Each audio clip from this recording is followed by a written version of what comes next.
Can't believe they didn't make Columbine walk on water.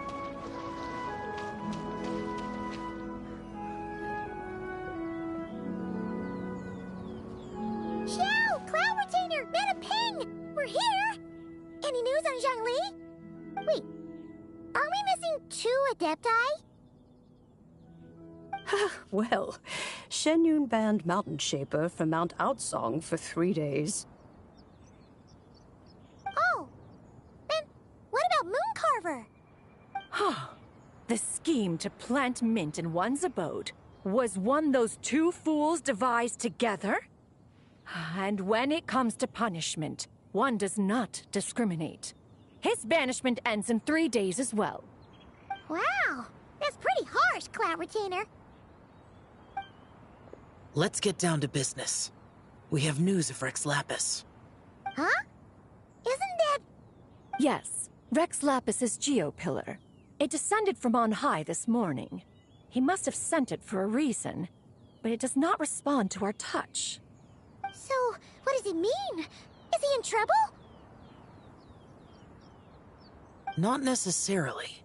It could be a message only a specific person is meant to receive. Traveler, you alone spoke to Rex Lapis before he left. Oh, so it must be for the Traveler. Give it a try.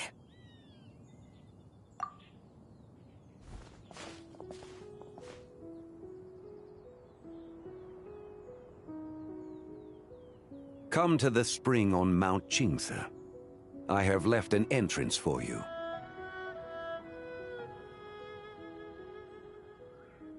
What, he doesn't trust the other Adepti or something? Well,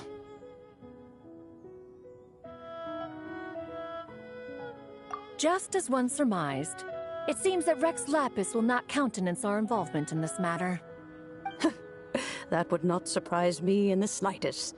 He's always had a soft spot for the Traveler, after all. But be that as it may, we have served Rex Lapis for millennia now.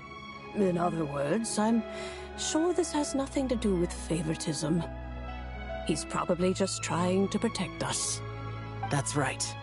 So you mustn't let your guard down, even if Rex Lapis is by your side.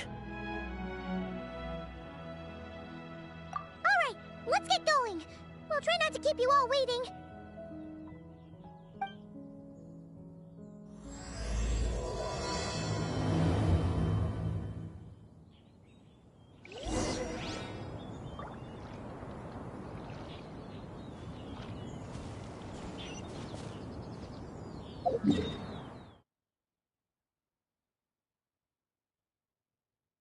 Hmm.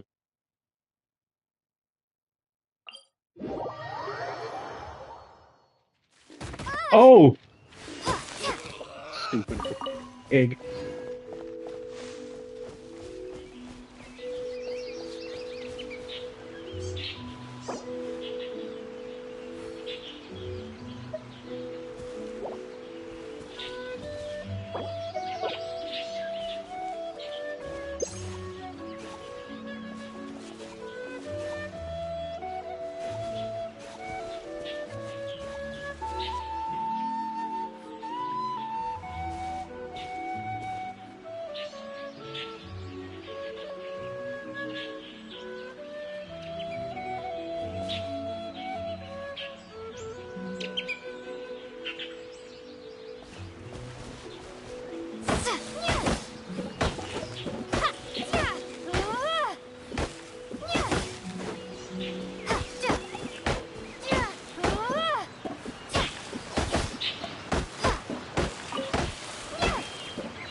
Keep your eyes peeled. They should be around here somewhere.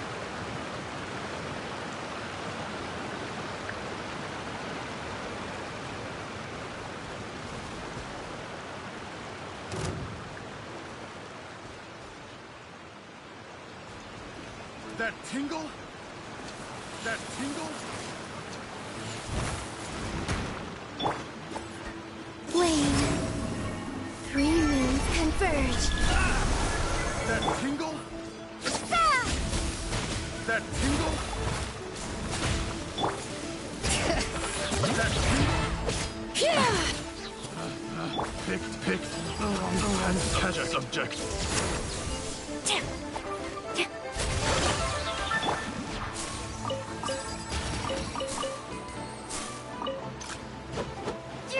Scatter!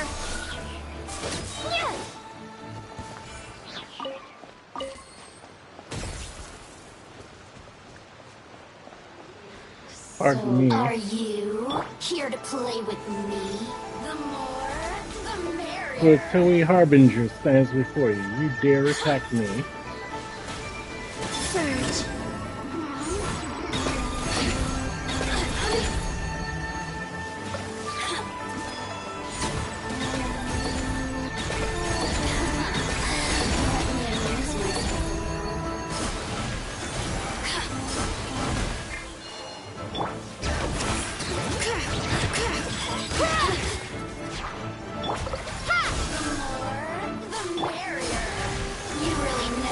Get me going.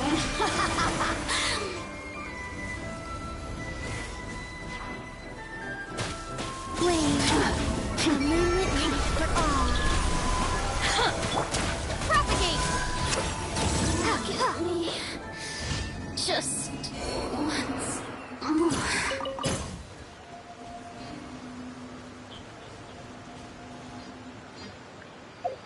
Hey, did I get a summon clean for this week? I don't think I did. No, I didn't.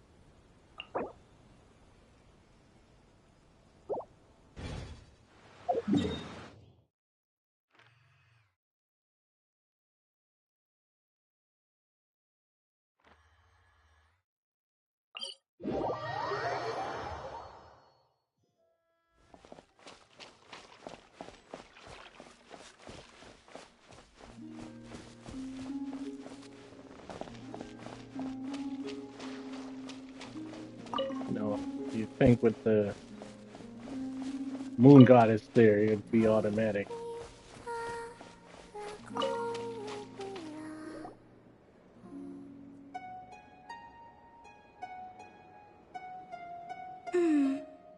A half step too high, perhaps. Let's try that again, shall we? Hey there, Columbina! Wait, are you teaching the Kuhenki how to play the lyre? Yes. They were so happy to have it fixed. They practically haven't left my side. Playing the lyre has never been my forte, though. I'm more accustomed to hearing others play. Oh, right! If you had a band, you'd totally be in charge of vocals, huh? When it comes to instruments, though, the Traveler's pretty much a prodigy. From the Of course. lyre to the jim-jim drum, this one can do it all.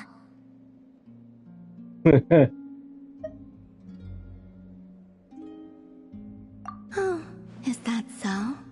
In that case, perhaps you could teach them instead.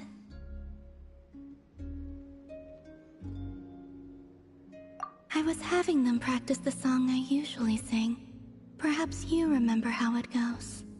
Or a different tune works as well. Rarely do the Kuhenki get to hear music from other places. I would be quite interested to hear something like that too.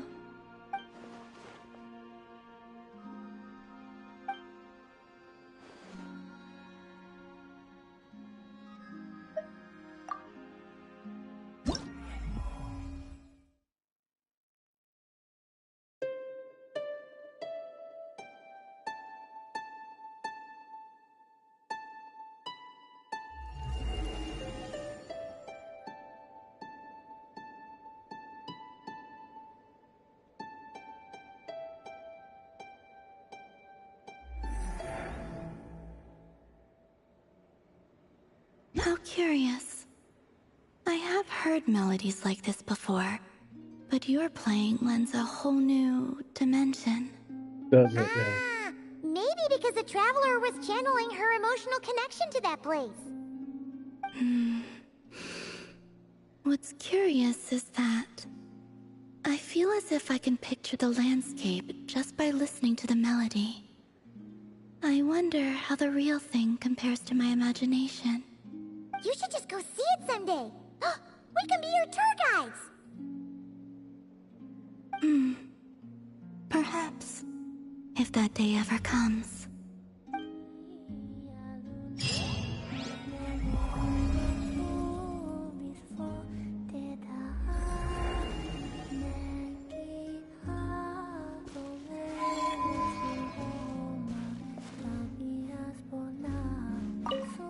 The Kuhenki seem quite content for the day. Even so, I may have to trouble you to drop by again when they wish to learn more.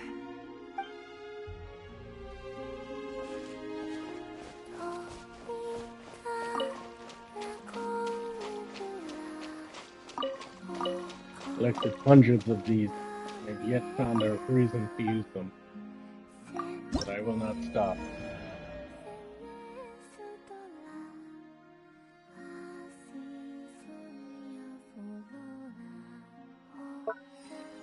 One, two, three, 4, 5, 6, 7, 8, 9, 10, 11, 12. I'm assuming this is gonna be another 6. So 3 6 is 18. 18 divided by 4. That's 4 months and 2 weeks.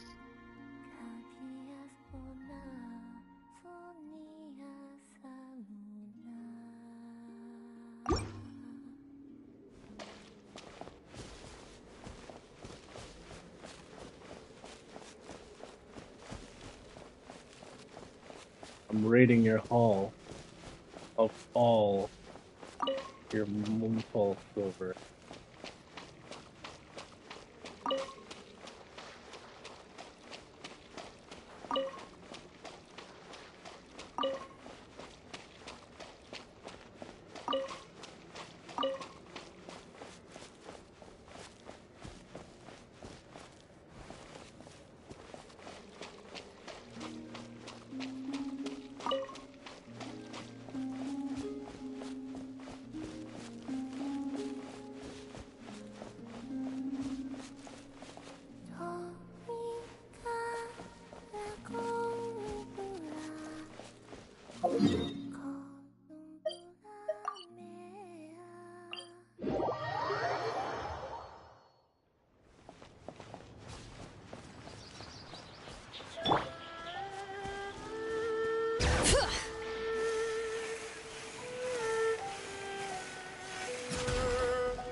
Who could have imagined that the once mighty Geo Archon might end up so, sitting on a humble stool in the woods, quietly weaving moon lanterns?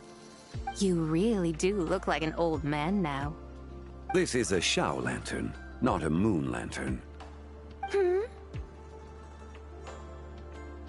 In ages past, when the gods waged war and the world was in turmoil, these lanterns were lit to guide fallen warriors back to their homes.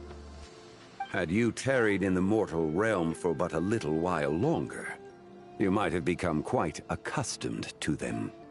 Even so, it bears such a striking resemblance to the moon lanterns they used to offer up to the heavens. Could this truly be mere coincidence? Perhaps in some sense it is, yet in another, it isn't. For instance, who is to say that some of Langan's magnificent jade did not become part of the very foundations upon which Liyue Harbor now stands? It is conceivable that this ritual was transmitted in such a manner too. Now, let's not let ourselves get carried away. For all its splendor, do not forget that, in the end, even Langan could not escape its heaven-sent fate.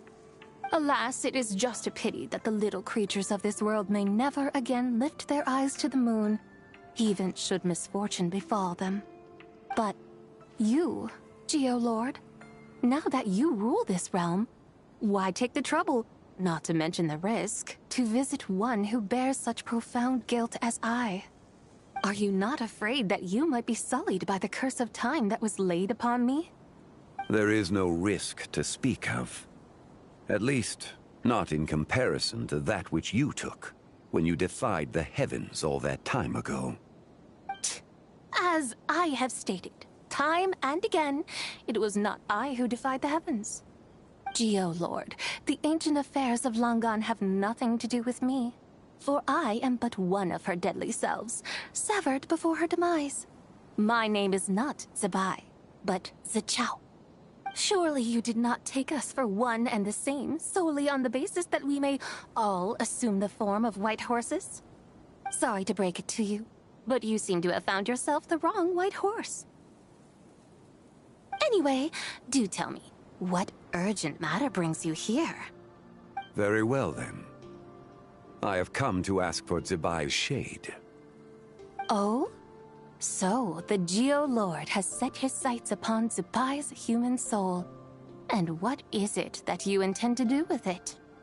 The world outside is changing.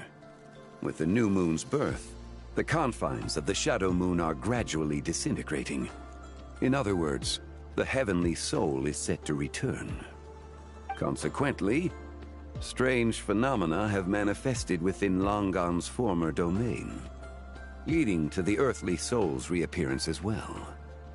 The last of the trio, the human soul, is in your possession. Most intriguing. My intention is to gather all three together, so that an old friend may finally make her return. I must admit, it seems that some remarkable affairs are coming to pass in the outside world. Yet there is one thing you seem to have overlooked, Lord of Geo. Back in the day, it was you that freed me from that painting. And afterwards, I took up arms in your name. Together, we first subdued Chenyu Vale, then brought peace to Mount Qingse. It was for this cause that the contract between us was made. But now that the debt has been repaid, what cause have you to expect my aid? Zebai and I have long been friends. Given not only that you were manifested from a corrupt desire within her divine form, but that you also possess a fragment of her soul, how can you purport to be the wrong white horse?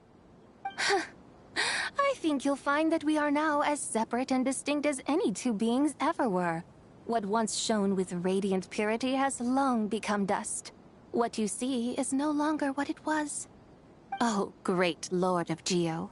Should this still be unclear to you, I bid you take your leave.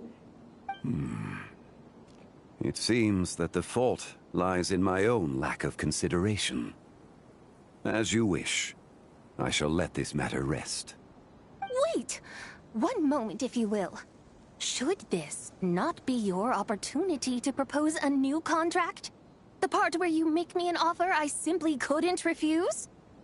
Even those puny mortals know how to haggle when striking their bargains. Should you, the famed god of contracts, not likewise strive for success through negotiation? Come now, enough with the posturing. It's time to name your price. Very well. I had, in truth, prepared a new contract for your consideration. I knew you would not come before me unprepared. Yet, you should know that I want for nothing, for I live in the mountains, carefree and untroubled. Occasionally, I even find sport in teasing the mortals who stumble into my presence. Then why persist in telling them those ancient stories? I speak of what transpired before the sky collapsed and the earth sank into itself. That is merely my way of passing the time. And what of it? Would any believe, much less remember, the ramblings of a mountain hermit?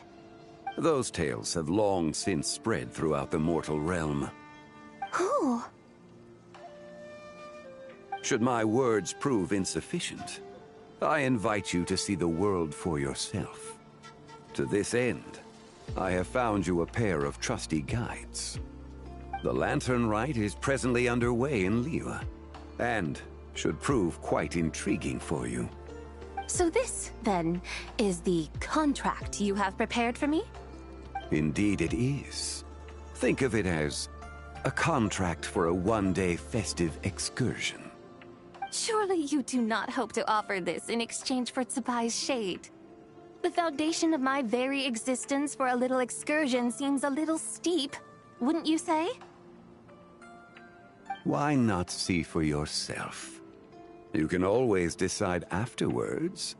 The final determination, of course, shall rest with you. Is that so? Then perhaps this deal might not be entirely off the table after all. Where then are these guides of which you speak? Hey, it's Xiangli! Oh, we've been looking for you everywhere. We thought you might have gone missing. You're here. So these are my guides. Well, well. They certainly look the part, I'll give you that. Guides? Oh, you poor innocent little creatures. The benevolent Lord of Geo has sold you to me, which means that for the rest of this day, you belong to me. Sold us to you? Just what have you gotten us into, Xiangli? The situation is not quite as dire as that would sound. I ask only that you accompany my Adeptus friend on a tour of Liyue. I would suspect that depends on how well you entertain me. Entertain you? Let us start with this Liyue harbor of which I have heard so much. Nowhere is quite so fascinating as a place teeming with little mortals. How come this Adeptus sounds so different from what Paimon imagined? Okay, we'll take care of it. Get ready to find out why they call Paimon the best travel guide in all of Tibet.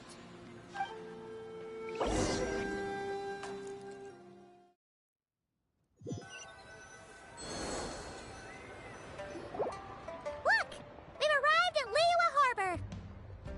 Not only is it Tibet's busiest port, it's also the beating heart of Liyue. So, dear Madam Adeptus, where would you like to go first? With humble fare and wine to sip, in comfort clothed and soul at ease, one eats, and all the heart's ills cease. So we're heading straight for the good stuff? Well, you're in luck, because Paimon's an expert when it comes to food. There are two main cooking styles in Liyue. Li cuisine, which is all about mountain delicacies, and Yue cuisine, which is centered on seafood. The most famous restaurants are Liyue Pavilion and Shinyue Kiosk. Oh, now Paimon's starting to drool. Guess our only option is to go try them both. 2 meals back to back. Both sound like excellent options to me. Are these the kind of establishments that most people might visit on a regular basis? Not exactly. Both Li cuisine and Yue cuisine are known for their pricey ingredients. Definitely not what you'd call the budget options. But don't you worry about that. Just think of it as Zhang Li's little treat. Come on! Aren't you supposed to be pals with Hu Tao? I'm unsure we can afford to spend a little more of her mora at least. Hey! All Paimon wants is to provide our Adeptus with the best possible experience here. Don't you want that too? Both certainly sound like worthy choices. Just now, though, I happened to see a porter pass this way. Where might individuals like him go to eat? A hungry porter, huh? Oh, Paimon knows just the place! Yep. Nothing fancy schmancy there. Just tasty dishes made with simple ingredients and a variety of different styles. Most importantly, it's great value for money, too. No wonder everyone loves it, huh? Oh, and the owner happens to be a good friend of ours, too. One mean restaurant. Yes, even the name itself feels lively and down to earth. All right, let's make it our first stop. Yippee! That's a great choice, too. Alrighty, let's head over there right away. Paimon can't wait to dig in. Wamin Restaurant, here we come.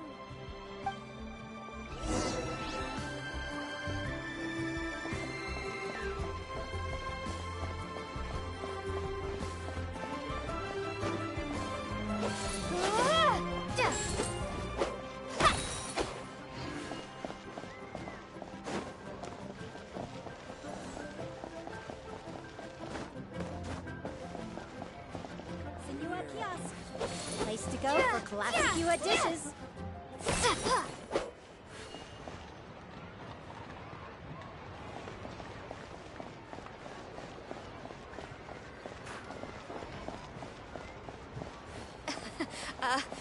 Join the adventurers. The key here is consumer psychology. Have a blast.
Xiangling! Chef Mel!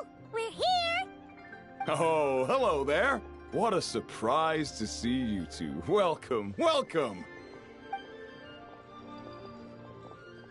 Hey there, Traveler and Paimon.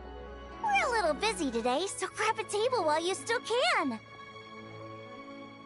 But I don't think I've met this lady before.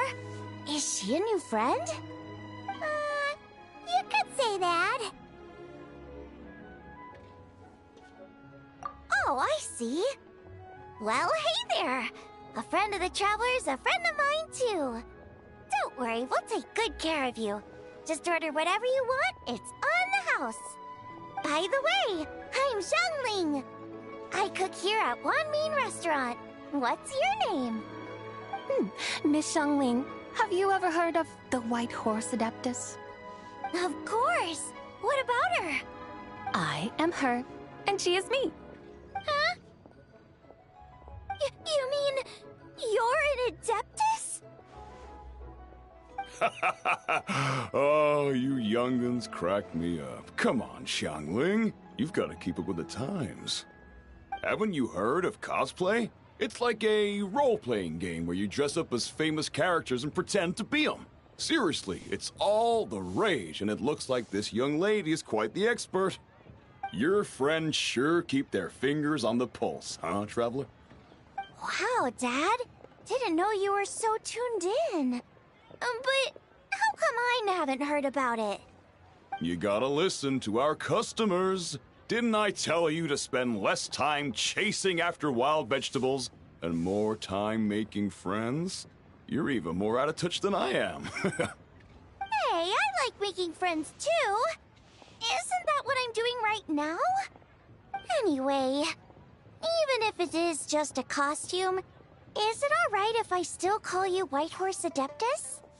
Of course it's all right, because that's exactly who I am. Okay. I can see you're really committed to the role. How about I call you the real White Horse Adeptus instead? In that case, you can call Paimon the real traveler.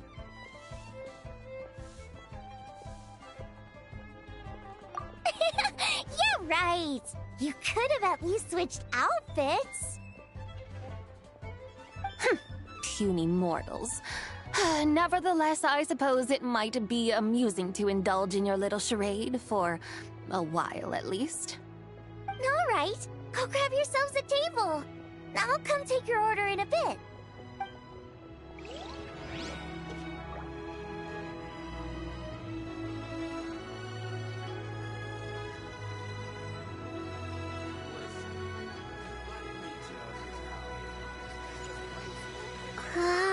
Cheap and tasty chop suey! Wow. Leo's really got a lot going. Hello. May I ask if Miss Xiongling and Chef Mao are here? Yeah, they're just over there. Wait a sec. Aren't you? So, what would you like to... You're... Hello, Miss Xiongling. It's me, Lu Xiongxiong, the one who broke some stuff here at your restaurant a few days ago. I just wanted you to know how sorry I am. I honestly don't know what came over me. Please forgive me. Oh, it's you. You really gave me a fright that day, young lady. You didn't actually get food poisoning from our blackback perch stew, right? Come on, Dad. She's come to say sorry. It's all right, Miss Lu. You must have been feeling a bit off that day. You're looking so much They better got now, Fatui though. sitting right at the other table. Why don't you grab a table, too? This one's on the house. No, I couldn't possibly. Hey, it's totally okay. We all feel under the weather sometimes, especially when we're away from home. Go on, find yourself a... yikes. Looks like all the tables are taken. Wanna come sit with us? We've got an extra seat over here. Thanks, guys. So what would you like to eat today? Feel free to order anything you like. I should very much like to sample your renowned poisonous blackback perch stew. It wasn't poisoned. That was all on me. So that's one portion of blackback perch stew. How about you guys? Paimon wants... Sure thing! Looks like Paimon's having trouble making up her mind. Anyway, I guarantee you'll love it. Let me think. Well, since the blackback perch stew is on the spicier side, I guess it makes sense to balance it out with a serving of stir-fried shrimp. And since it's Lantern Rite season, you better try out the triple-layered consommé and come and get it too! Those are our seasonal specialties. As for the carbs, since we've got a full table, how about some right at home? Along with our special chili mince cornbread buns. Trust me, you won't be disappointed. Then for dessert, I'll whip you up some Lucky Snow Delight. I just came up with it a few days ago, and I can't wait for you to try it. Wow! Sounds like quite the feast! Looks like Paimon's in luck today! Am I the only one who thinks that's way too much? Not at all. Don't worry, I know what I'm doing. And to top it all off, our star dish, Adeptus Temptation. You should know that we don't often serve this here at Wanmin Restaurant. But since this is my first time cooking for the White Horse Adeptus, I'm pulling out all the stops. Okie dokie, just sit back and relax. I'll have your dishes out in no time. Hold on. Did I just hear Miss Xiongling mention the White Horse Adeptus? You did indeed. And you're looking right at her. That's a joke, by the way. She's cosplaying. Oh, I see. Phew, almost believed you there for a moment. Tell me, little one, What business might you have with the White Horse Adeptus? It's a long story. Basically, a while back, I took part in an archaeological dig over at the chasm. While we were there, we discovered a number of relics. Our findings show that they date back to the era of Long Gone, an ancient nation whose people are said to have been the ancestors of some of the modern-day inhabitants of Chenyu Vale. And why might such matters concern the White Horse Adeptus? Because some of those relics not only seem to contain textual references to her, but even depictions of what she looked like. There have long been legends claiming that the White Horse Adeptus was a deity of that era, but there are plenty of other theories out there too. If I could just locate some more detailed records, I'm sure we'd be able to find out so much more. So you're into history? Well, to tell you the truth, I actually joined the archaeological team by sheer accident. But once I'd started down this path, I knew that I wanted to make something of myself. Recently, though, things seem to have taken a turn for the worse. Still can't believe I caused such a mess and even ended up hurting someone. Oh, so you're considering becoming a martial artist now instead? No, I mean, they weren't seriously hurt. It was just a few scratches, and they let it go after my mother compensated them.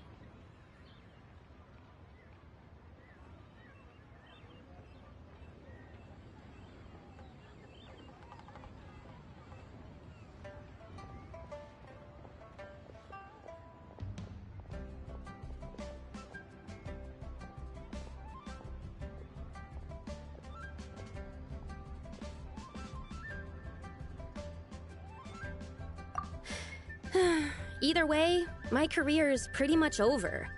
And even though both the victim and the Ministry of Civil Affairs say they won't be pursuing the matter any further, my father says he's going to punish me according to our family rules.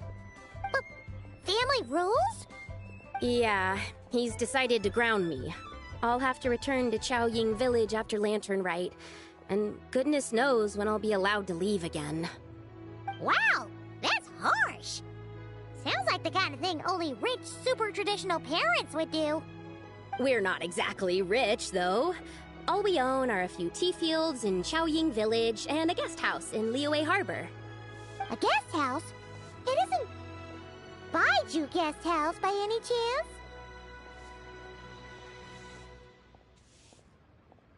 Yep, he's my grandfather. So, you've heard of the guest house before?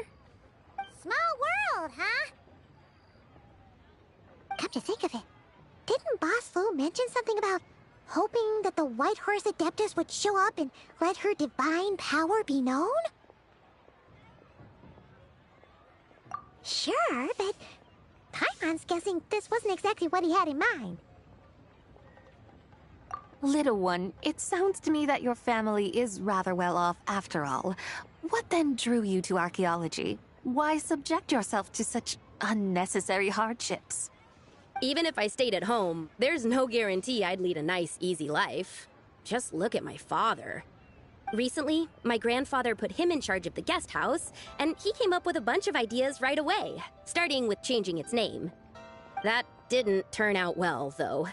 My grandfather yelled at him for days, even calling him a bad son, and they still haven't let it go. Oh! Paimon thinks we might have heard about that too. Long story short, being dependent on others is never fun. You just end up being completely under their thumb. That's why I want to make it on my own out here, no matter how hard it is. After all, as the saying goes, to rise above others, one must endure the hardest of hardships. What's so funny about that? You poor, innocent little creatures never fail to amuse me. To think you would endure all manner of hardships in your brief time on this mortal plane, and all that merely to rise above others. I would have thought that the wiser path would be to simply roam this world as I do. Huh? Tell me, what is it that you truly delight in? Archaeology? Martial arts? Tea planting? Or perhaps the keeping of a guest house? What I delight in? Yes.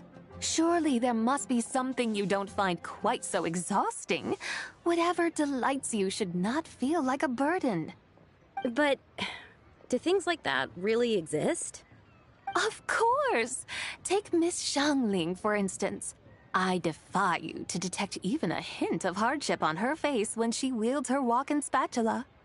So, since it seems you are resolved to tread the rocky path, you should strive with all your might to pursue that which brings you delight. You mean, like cosplay? I suppose you might say that. Looks like the White Horse Adeptus is really getting into her role. I think I get what you mean then.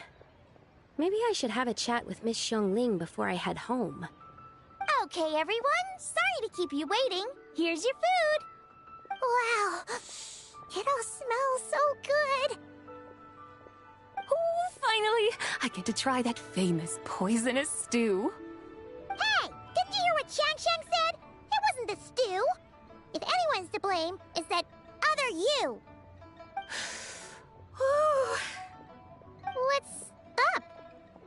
How fiercely this mortal fare burns upon the tongue!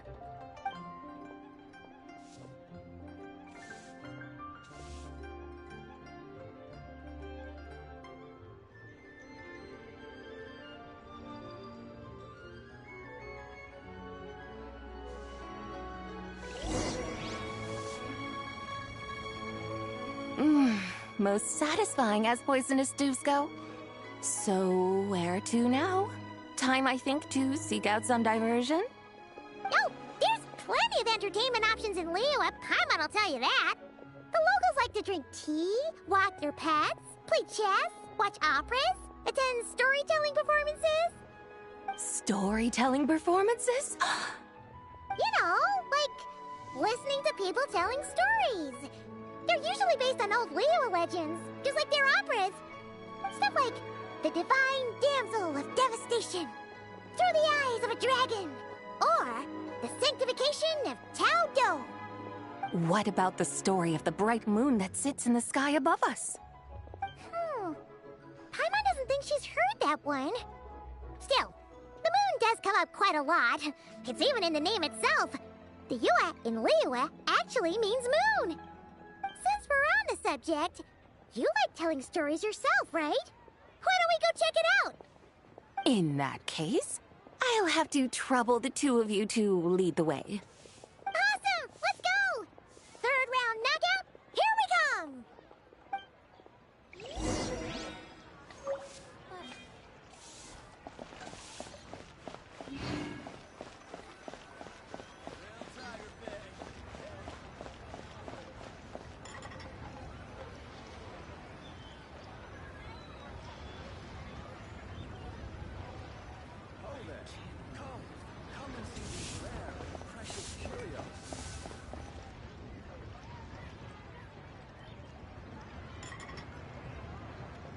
What a tongue twister.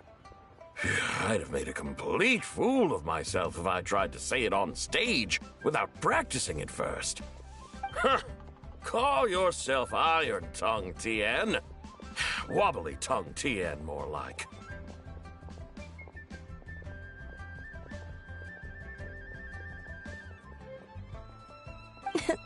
I used to have that problem a lot.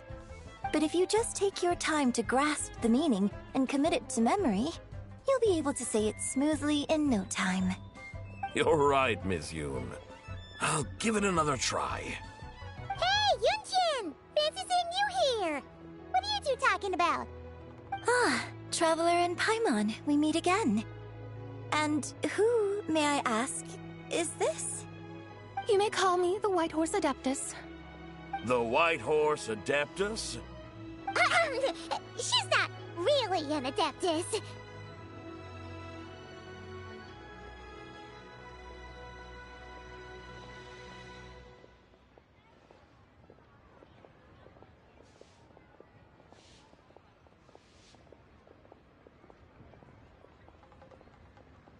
I see.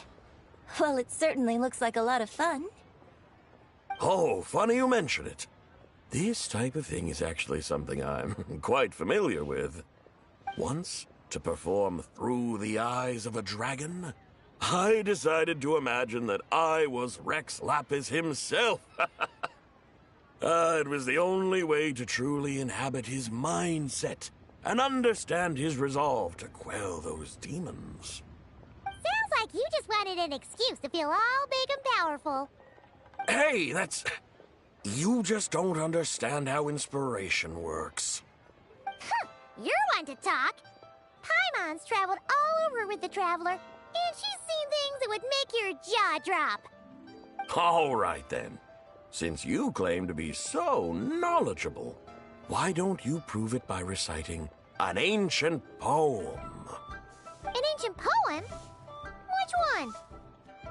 Ha! See?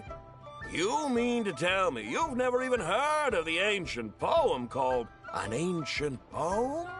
What kind of a title is that? Quit teasing, Paimon. We only just found out about that ourselves. He's talking about the writing on those ancient relics. When we first saw it, we couldn't figure out what it all meant. So in the meantime, we decided to just refer to it as an ancient poem. However, thanks to the painstaking work of the scholars who were tasked with decoding it, it seems like that's exactly what it was. Or rather, an ode offered in veneration of the moon and the White Horse Adeptus. Oh yeah! Didn't Kuching mention that before? It's got something to do with Longon, right? That is correct. The Ministry of Civil Affairs has issued a notice stating that, although it is true that the moon may disappear tonight, we should be in no danger. In other words, there's nothing to fear. But if you're worried, we can always take a leaf from the Book of the Ancients. By reciting this poem, I mean, and calling for the White Horse Adeptus' aid. If we do that, I'm certain she'll protect our moon and keep us safe. Oh, seriously? Paimon has to get a look at this.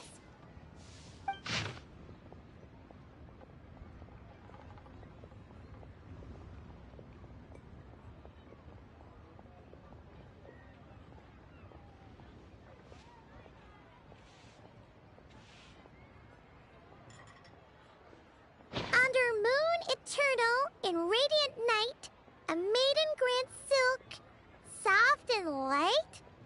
What in Tibet's that supposed to mean? Under moon iridescent in night divine, blah blah blah, something cloth so fine. Something about fields being plowed, something else about seeds being sown from the earth. Seriously? What is this? The fields are plowed, the seeds are sown, and from the earth, life is grown. Whoa! You did that without even looking! Bravo! Bravo! We have an expert in our midst. Looks like this young lady really does know her role inside out. If I didn't know any better, I'd have taken her for the real deal. That's because I am the real deal. That's the spirit. This is exactly the kind of mindset I was talking about.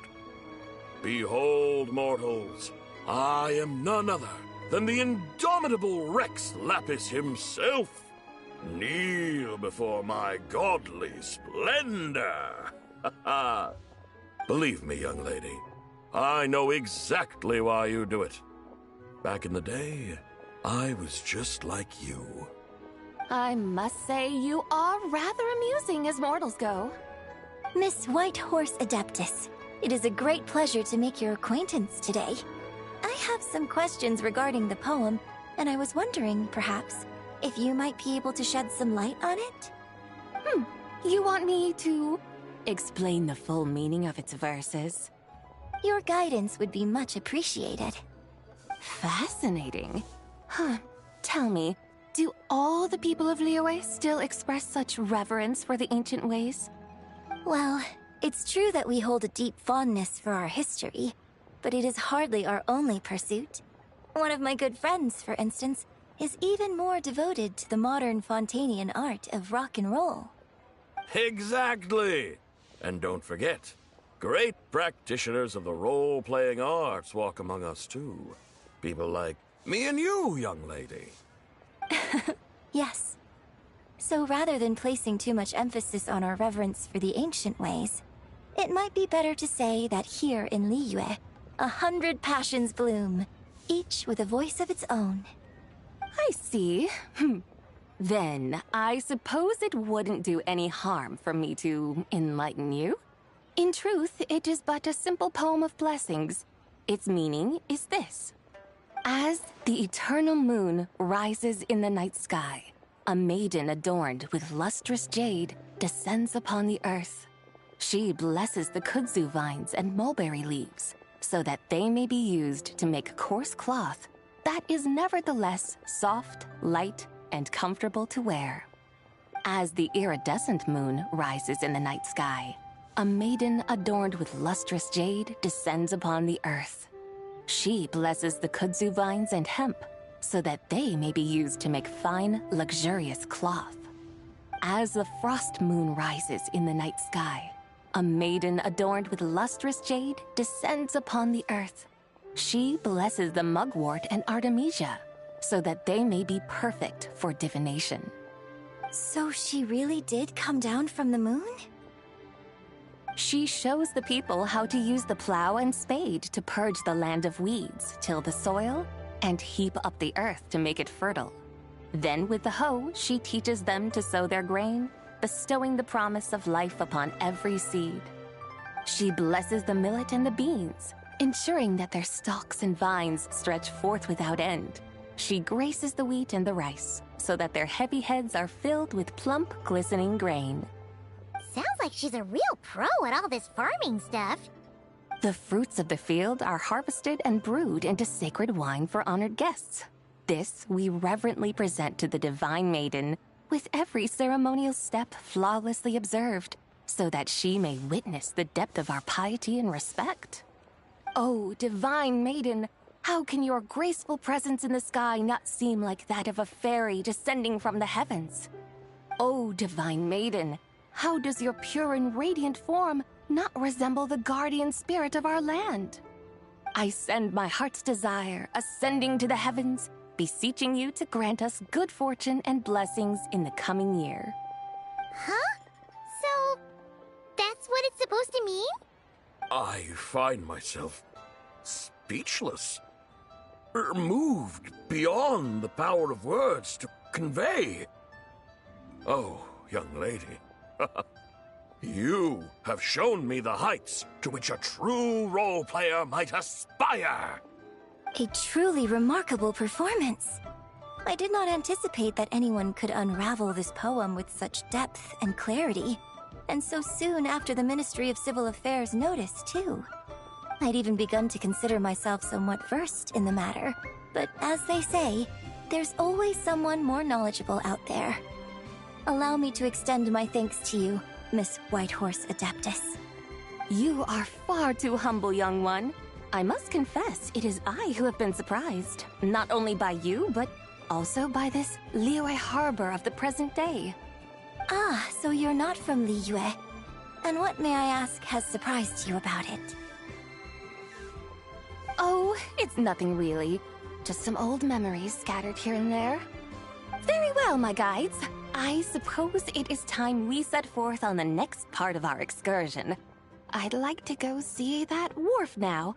What say the two of you? No problem! We'll take you wherever you want. Oh, leaving so soon?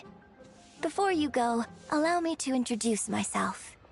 I am Yunjin, director of the Yunhan Opera Troupe. May I ask your name in return?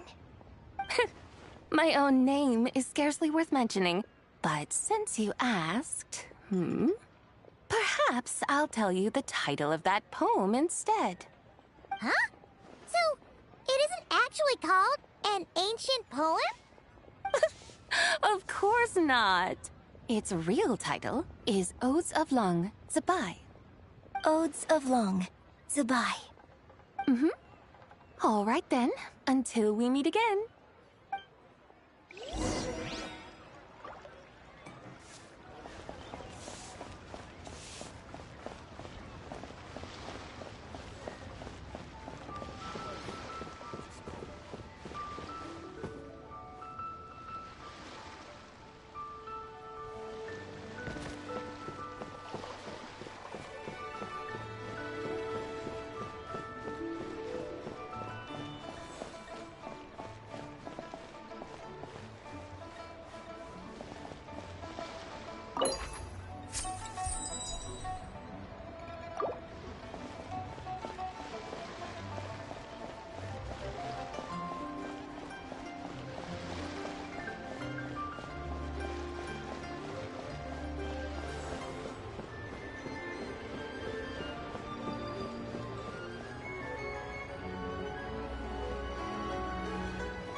Ganyu! I almost forgot to mention. On my recent trip to Notcry, I came across something really fascinating in the Frost Moon Scion's library. I found records in their collection of another divine envoy living on the moon. A divine envoy on the moon? You don't think it could have been referring to the White Horse Adeptus too, do you? No way to say for sure. Still, the similarities between our legends are intriguing, to say the least. Isn't it amazing? Especially when you consider how far apart we are. It truly is. We might live in different lands, but when we look up at the night sky, we all see the same moon and stars. Right? It's like we're all bound together, no matter where we are. When you think of it like that, it's almost as if our friends from other nations will be right here celebrating with us. Isn't that a wonderful thought? No wonder you were so excited to go see the giant lantern when you first got back. Sounds like you're a real fan of the White Horse Adeptus, huh? I guess you could say that. Just a pity she's so elusive. Even Granny's never met her, you know? Maybe she really is just a legend after all. Hey, Yanfei and Ganyu! Trust, Paimon. The White Horse Adeptus is as real can be. Huh? Oh, look! It's the Traveler and Paimon! Feels like I haven't seen you two in, like, forever. Happy Lantern Rite. It's so good to see you again. Hey, you two. Happy Lantern Rite. Did I hear you right just now, Paimon? Does that mean you've actually seen the White Horse Adeptus? She has indeed. And now, so have you. Huh? And you are? Why, who else? The White Horse Adeptus, of course! Could you maybe start with something else next time? You're the White Horse Adeptus?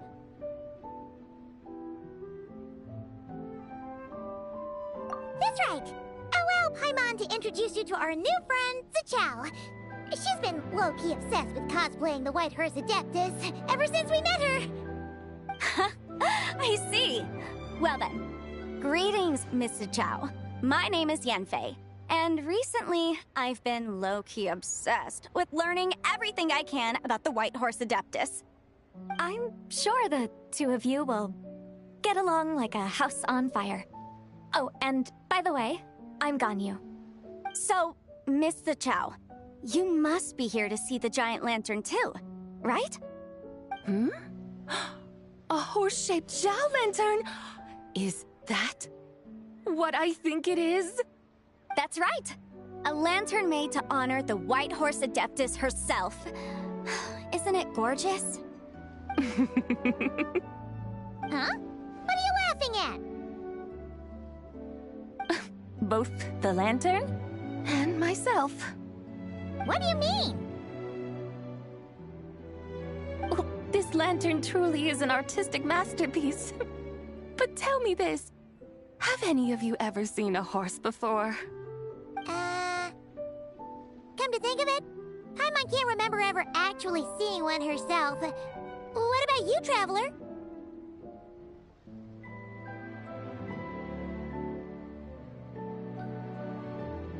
This horse appears to be mid-trot, but it has adopted what is called a lateral gait, where the legs on one side of the body move together in unison. A rather rare sight indeed.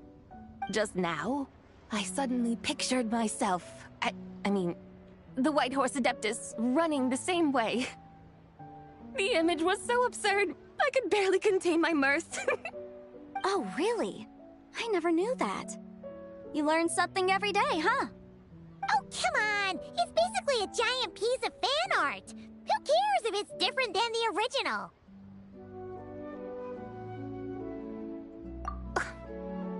I was merely laughing at my own ignorance. I came here thinking that the White Horse Adeptus's tale had been long forgotten. Yet here I am, gazing upon a lantern made in her honor. Well, you couldn't have been more mistaken. There are so many tales about the White Horse Adeptus, I'm starting to lose count. Just off the top of my head, Just so you know, Yemfei, we've heard it all like a million times before. Uh-huh. But there's one thing I can guarantee that you haven't. Huh? You mean like a new chapter of her stories come to light? Mm-hmm. And I heard it from Ganyu just yesterday. Hey, why don't you share it with the others? Sure, no problem. Where to begin? Do you guys still remember what Liyue's Moon Chase Festival is about? Of course! It's a festival held in honor of the Stove God. That's right. But it took a really long time for the Stove God Festival to become what it is today. In its earliest form, it was actually an adeptal ritual known as the Moon Chase Rite. Paimon remembers Madame Ping mentioning that before, but she never explained exactly what it was. According to Cloud Retainer, the Moon Chase Rite was originally a ritual meant for communicating with the moon. Communicating with the moon? But for what purpose? At first, Cloud Retainer wasn't entirely sure either, as it was always Rex Lapis who performed the ritual. Whoa! Rex Lapis did it himself? Must have been a really important ritual. That's right. Unfortunately, despite numerous attempts, they never actually received any response from the moon, which is why they eventually stopped performing it. But then, just yesterday, Keqing took a picture of the moon being obscured by a dark hole to Cloud Retainer and asked if it had anything to do with the Moon Chase Rite. The moment Cloud Retainer saw it, it suddenly dawned on her that the rite might have been an attempt to reach the White Horse Adeptus all along. Does that mean Zhang Li's been trying to bring back the White Horse Adeptus all this time? So how about that? Bet you never thought there might even be a link between the White Horse Adeptus and the Moon Chase Festival.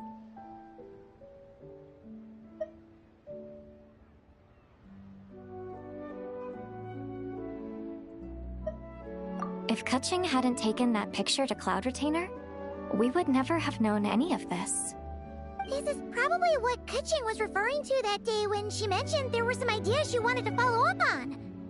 So, Geo Archon. All this time, you've been striving to awaken her. Huh? What do you mean, awaken? Nothing. What I truly meant to say was, this new insight you've provided has been truly eye-opening.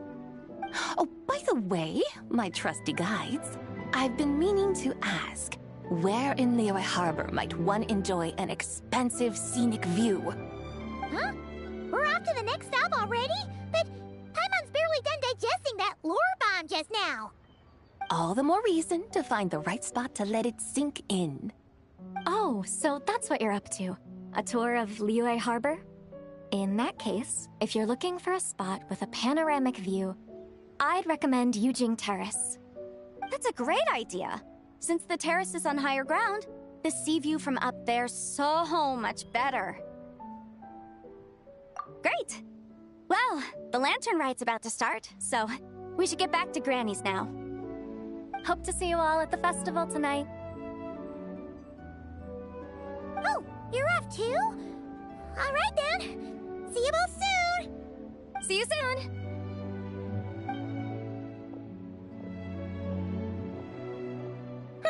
Very well, my guides. What are we waiting for? Okay, you're the boss. Yujing Terrace it is. After all, the customer's always right. Something else you needed to do?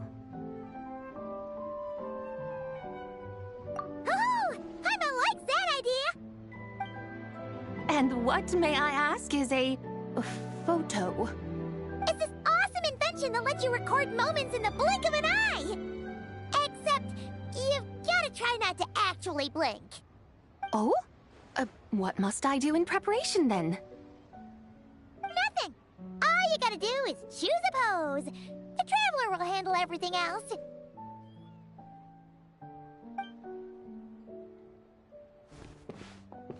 Come on, let's give it a try. Look! We got a great picture! Paimon's gonna call it the White Adeptus meets the White Horse Adeptus in Liyue Harbor. Huh.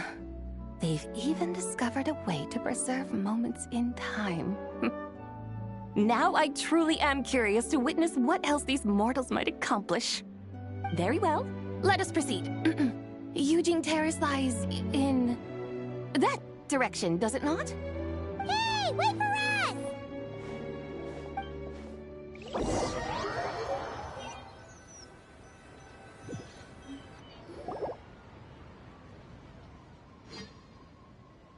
Truly a marvelous view if ever there was one. It seems the charm of this Liyue Harbor is only heightened by the sun's dying light. And soon, people will start releasing their Xiao lanterns to mark the most important day of the year. Practically everyone will be with their friends and family, eating a big meal, chatting, and even setting off fireworks. Trust Paimon, it'll look even more amazing then. What do you say? Want to stay to see that? No need.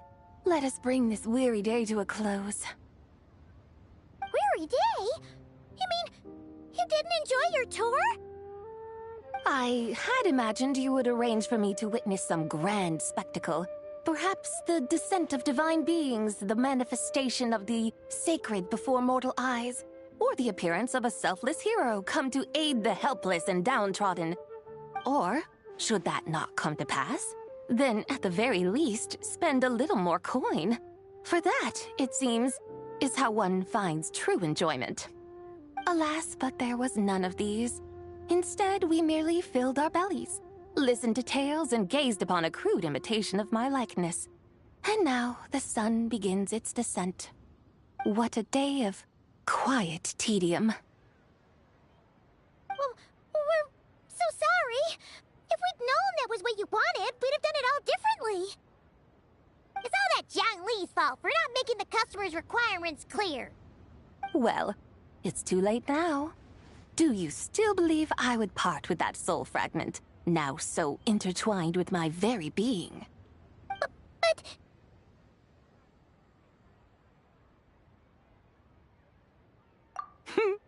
I knew you were the more astute of the pair. Huh? You were just trying to scare Paimon? It seems the realm of the Geo-Archon has a way of making one more stony-faced. So, you were just pulling Paimon's leg? Of course. I was merely engaging in a little banter with the two of you. Long ago, I shared tales with various mortals who chanced upon my mountain abode.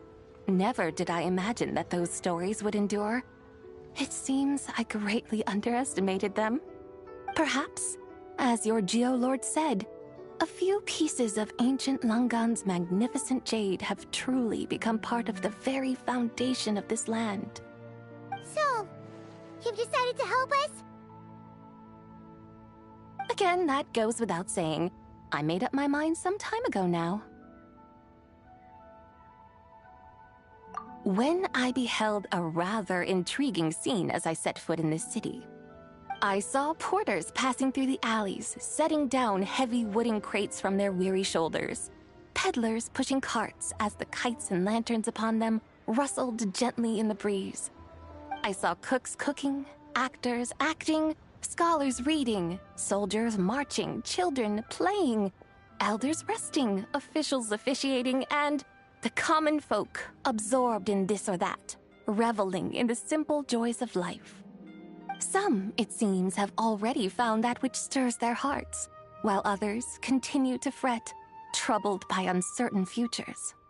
Yet, in this gentle and serene order, each holds fast to their anticipation, not only for the celebrations to come, but also for the first light of the morrow. Scenes I once yearned to behold now unfold before me, no longer in Langan, but in Liyue Harbor, thousands of years on. How wondrous is this mortal realm! Thank you, Whitehurst Adeptus! Thank you so much! Adeptus, Adepti, perhaps the singular art in which we are truly proficient is that of sequestering ourselves within the high mountains. But once we leave our mountain refuge, we find ourselves drawn back to mortal ways all the same. So, it is I who should offer my thanks to the two of you. Traveler, Paimon, you have made this day more delightful than any I've known in a long, long time. Come now, and take what it is you need. You mean, like, right now? But don't you think we should wait for Zhangli? That won't be necessary.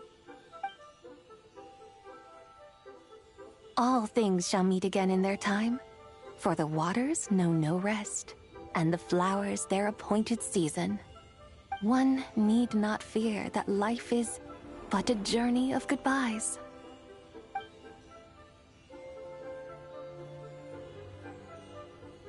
Is she gone?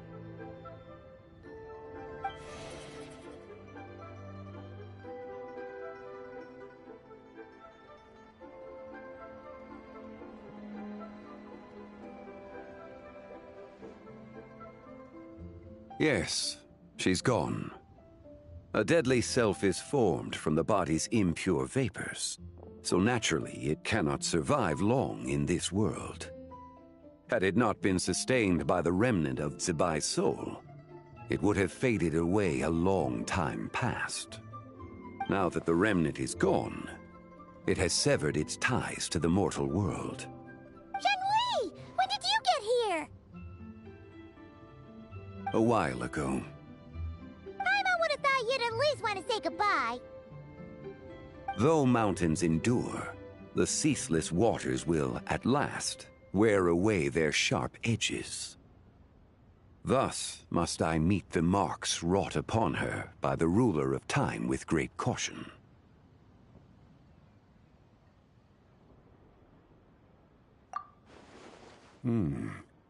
It may be goodbye for now, but someday we will meet again. Really? And when might that be? Who can say for sure? Years and years from now, perhaps. Or maybe tonight, at the Lantern Rite. Are you saying that if the White Horse Adeptus were to be resurrected, she'd still have the memories of the three deadly selves? That she'd still remember us? We will find out soon enough.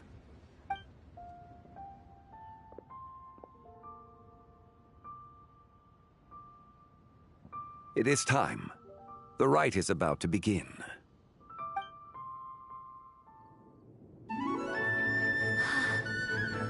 The rite is about to begin. Is the moon really gonna disappear? Got your lanterns ready, everyone? All set. Might be about time to put eyes to the sky.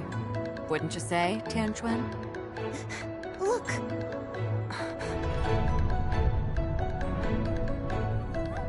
When the sun's out, eat the sun. When the moon's out, eat the moon. Whoa, is this the lunar eclipse? Under moon eternal, in radiant night, a maiden grants silk, soft and light. Under moon iridescent, in night divine, a maiden grants fiber for cloth For so you. fine. Under moon of frost, in night so great, a maiden grants tools to divine our fate. The fields are plowed, the seeds are sown, and from the earth, life is grown. The seedlings stretch, the crops do rise, and all unfolds before our eyes. Fruits are gathered, sweet wine is poured. These gifts we offer to our Lord. Pure is heaven, so fair and bright, she shines as light in this dark night. And with her does this, wish take flight.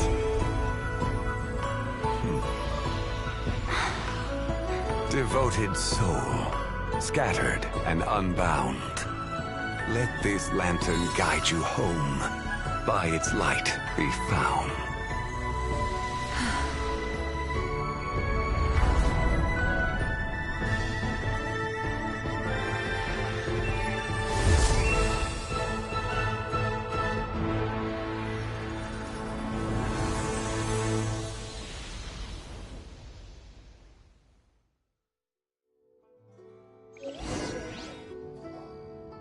we do it? Do we finally get to meet the real White Horse Adeptus?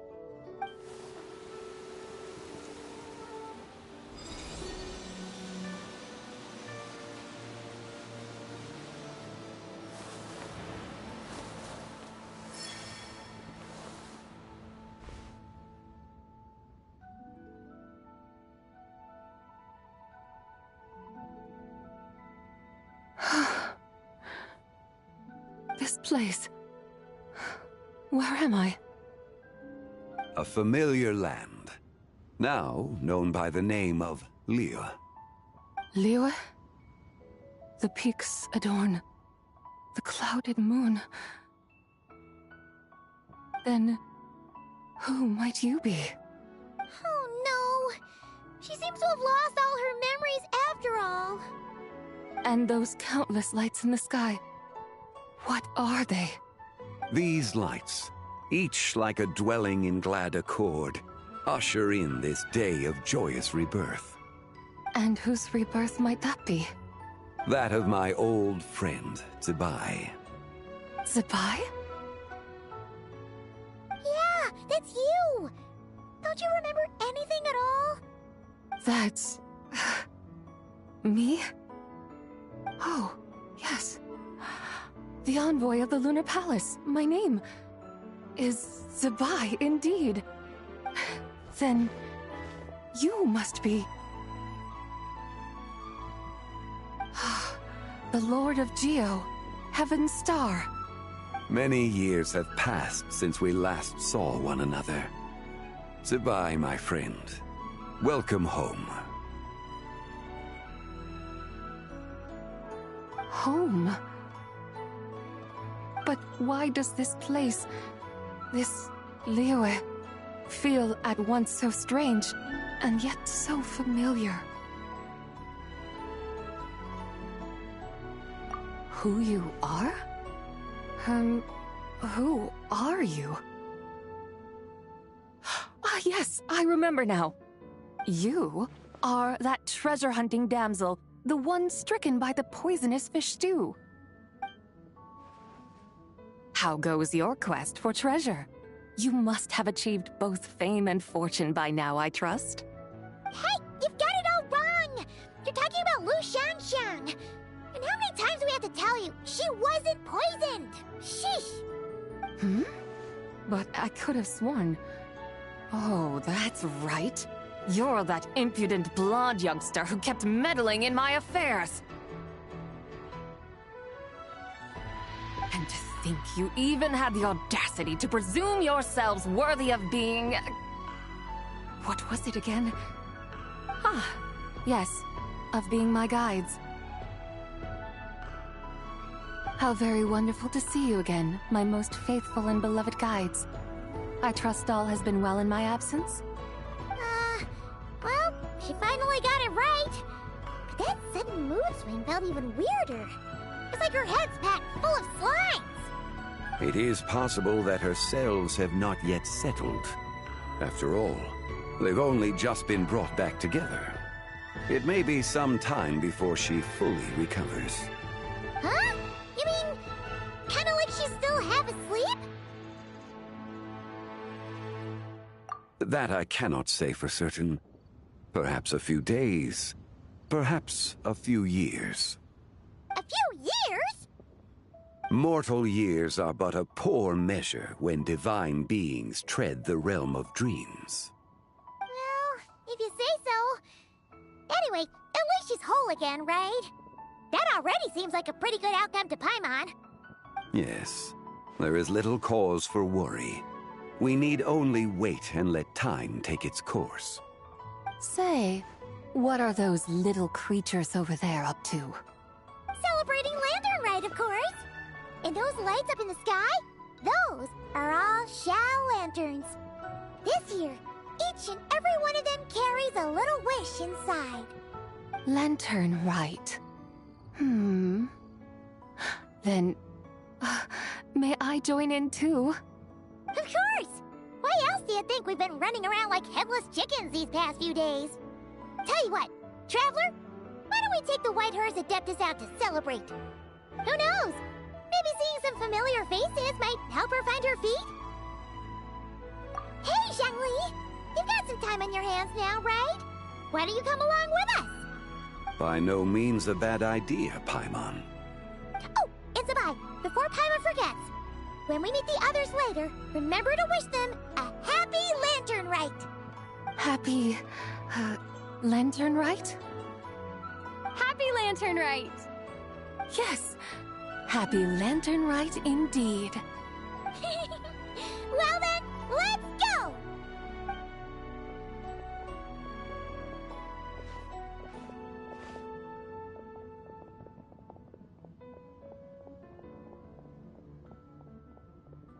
Lantern Rite. A night of joy, reunion, and moonlit blessings for all.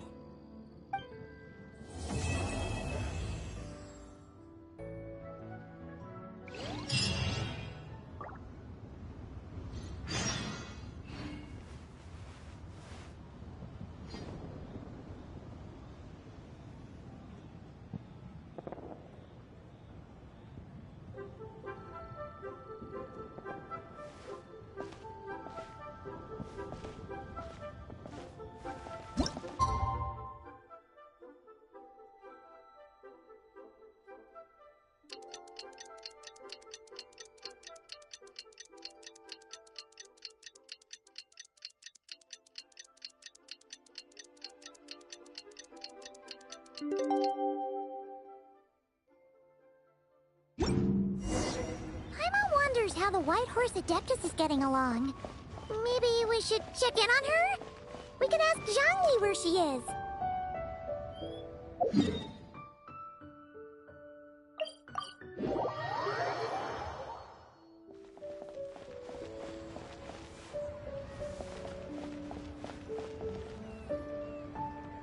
Oh, looks like Zhangli hasn't stopped by for tea today. Hey, are you two looking for your friend? Try going up that way. Is Zhangli up that way? No, but that young lady who was dressed up as the White Horse Adeptus the other day is. She's your friend, right? I just saw her head toward Wanmin Restaurant. I was wondering why she was eating alone. But then you two showed up hot on her heels. Oh, what luck! We were just on our way to find her.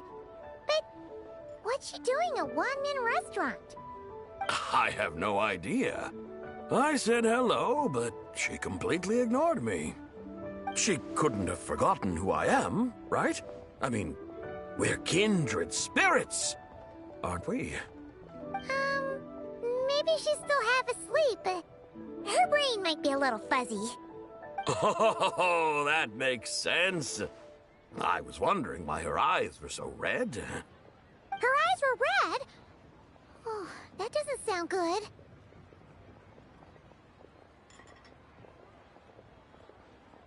You young people, staying up all night because you think you're invincible. Look at your friend. Missing out on sleep so she can pretend to be the White Horse Adeptus. That's where that leaves you, you know. A word to your friend from someone who's older and wiser. She really needs some rest. Paimon won't be so certain about the older and wiser part. Yeah, what was that? Hurry along, then. Oh, and don't forget to come back and check out my Rex Lapis cosplay when you're done.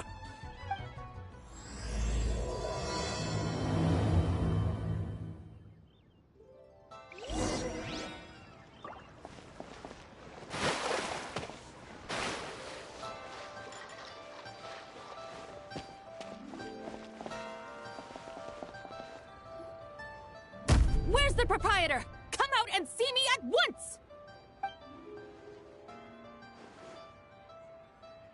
Xiangling and Chef Mao aren't here right now. What can I help you with? And who might you be? My name is Shenhe. I work here at Wanmin Restaurant. Shenhe. Shenhe. Are you that crane adeptus who loves planting mint? It's been a few days. Have you improved your gardening skills? Did you manage to cover the slopes with mint? Mint? I don't know anything about mint. But I am familiar with Qingshen and glaze lilies. Ha! Already casting mint from your mind! How can a practitioner of self-cultivation be so fickle, chasing after every new plant that catches their eye? I'm not sure I get what you mean. Are you delirious from hunger? Would you like something to eat?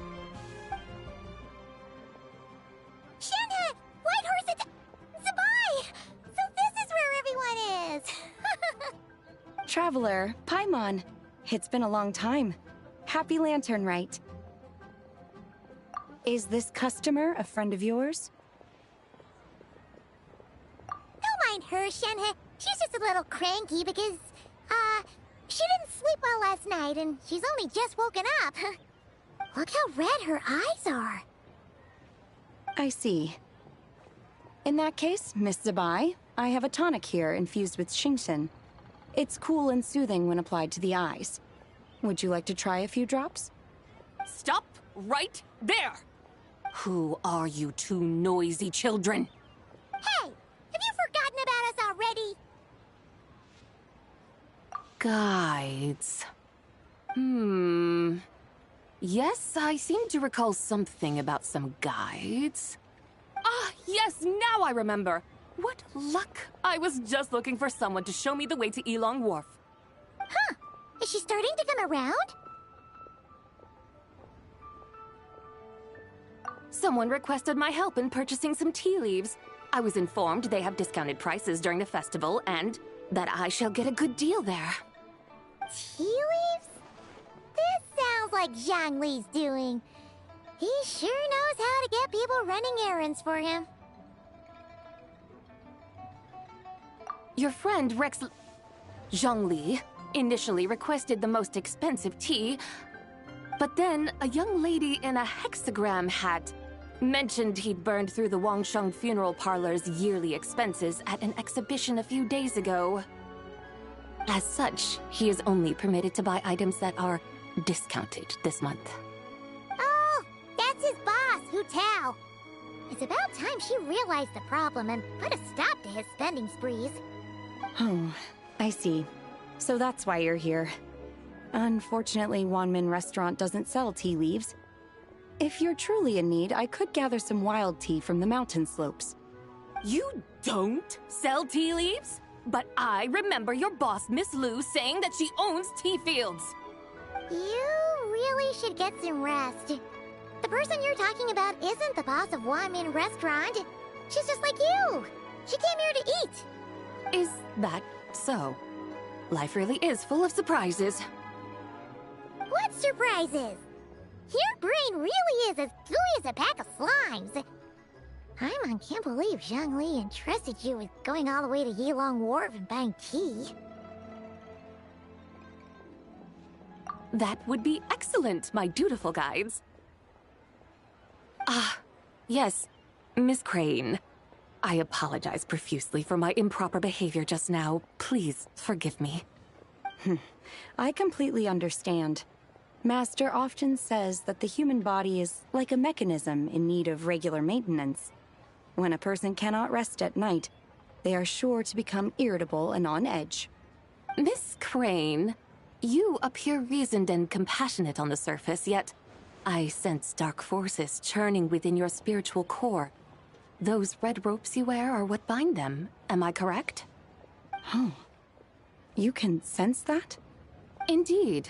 I also sense that with your strength, you might try undoing one or two of those bonds when training. Untie Shenhe's ropes? Wouldn't that be risky? Though the use of red ropes to bind the soul is a wondrous technique, practitioners must eventually learn to break free from external aids and look within themselves for restraint. Master has told me similar things, but I am not ready yet. Your self-cultivation has progressed far enough. Then I will seek further guidance from my master. If you still have doubts, you can find me at the Baiju Guest House. I'll be taking up residence there for a while. For now, my dutiful guides, let us be off.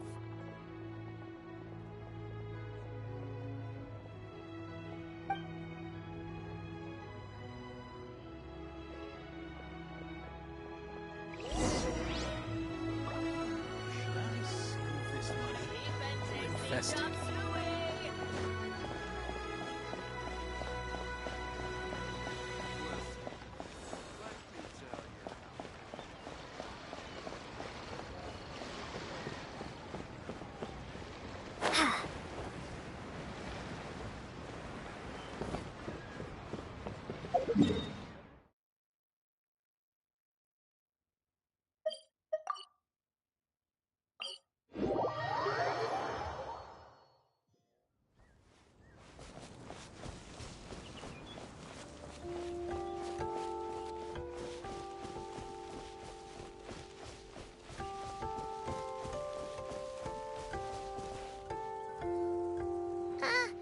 Aren't we going to Yilong Wharf?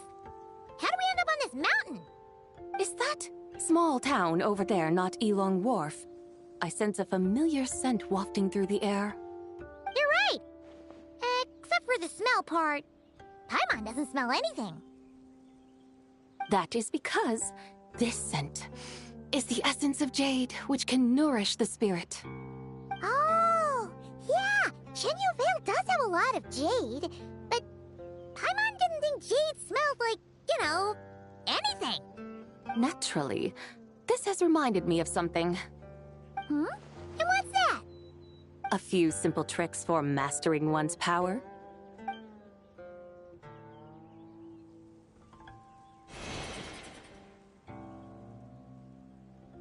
What is that thing? I'm sure you've been to Elong Wharf many times before, but I wonder if you've done so while cruising through the air.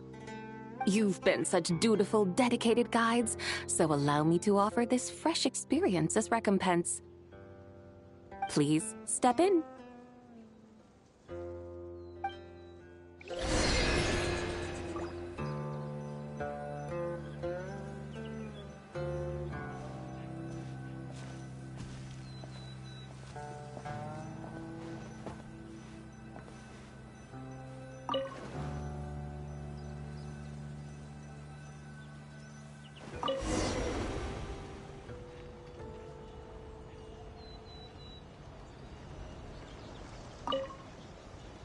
This is amazing! Paimon feels just like an Adeptus flying through the sky! What is this thing? I created it from my memories of the chariot of the Lunar Palace. Many years have passed since I last laid eyes upon it, so there may be some discrepancies. Nonetheless, it is functionally much the same. A lunar chariot? Wow! Paimon never imagined she'd get to ride in one! So, Sabai, does that mean you used to work on the moon? Work. That's an interesting way to phrase it, though I suppose you are correct. I was once an angel, a member of a race tasked with guiding humanity. Then, graced by serendipity, I became a moon envoy. Huh? What's a moon envoy? Some kind of super important angel? As you would understand it, a moon envoy is a job title. Any angel, or non-angel, can become a moon envoy. Does that mean you're not the only one? Of course not. Though my memories are still hazy, I vaguely remember some of my colleagues. There was one who liked to take on the form of an ibis. An ibis? Could it be... Can all moon envoys turn into animals? Does it mean Rauma could take that job? She can turn into a deer, and moon chanters are some sort of Luna envoy anyway, right? Moon chanter? I have no idea what those are. Oh, okay then.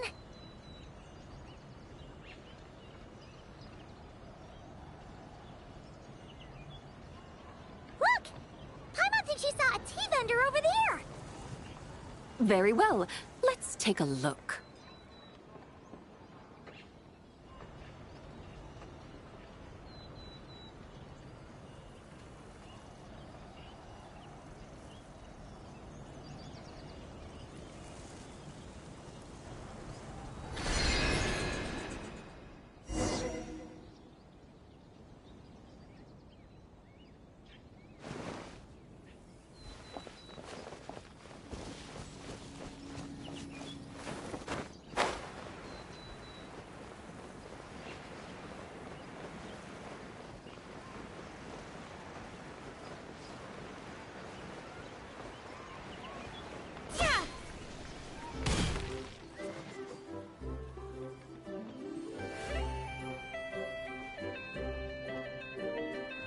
It's also where we first met Cloud Retainer.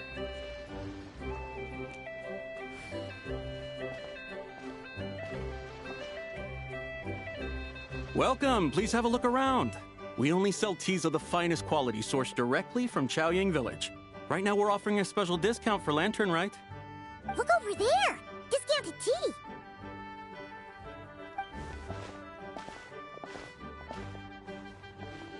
Dear customers, are you looking to purchase some tea leaves?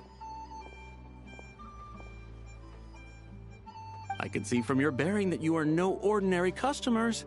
My humble shop has some exquisite teas that should satisfy your more refined tastes. We're not here for quality. We're looking for a discount. A discount? Well, that's a coincidence. Our Sungla tea is on sale right now. A special festive offer. Something about the name of that tea sounds familiar to Paimon. Buy 3 boxes of Sungla tea during the festival to get 10% off. Buy 4, get 20% off. Buy 10, but... That's right! 10 boxes at half price. Have you been to our shop before by any chance? Oh, Paimon's definitely heard this spiel before. 3, 4, 10, 10, 20, 50. Zabai, what are you muttering about? When purchasing 3, 4, or 10 boxes, the corresponding discounts are 10, 20, and 50%. The intervals between the two sets of numbers are 1 and 6, and 10 and 30.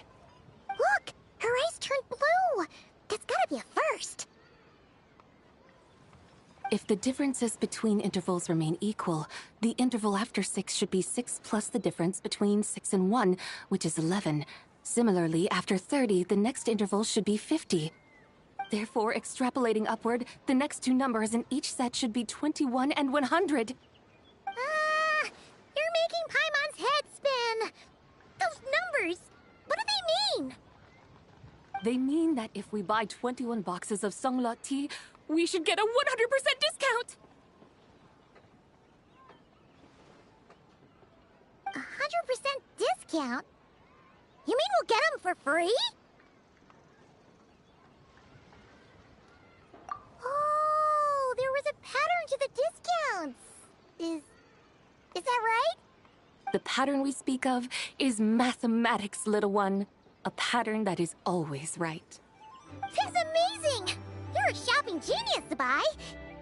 Oh, wait. Something feels off here. I had no idea our shop's discounts were tied to the laws of nature. I've learned so much from you, dear customer. No need to thank me. Now, please give us our 21 boxes of free tea.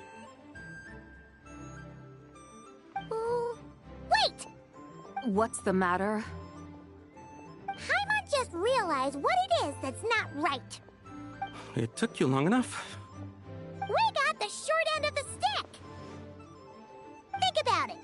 If we don't have to pay when buying 21 boxes, then if we buy even more, the vendor should be paying us money instead, right?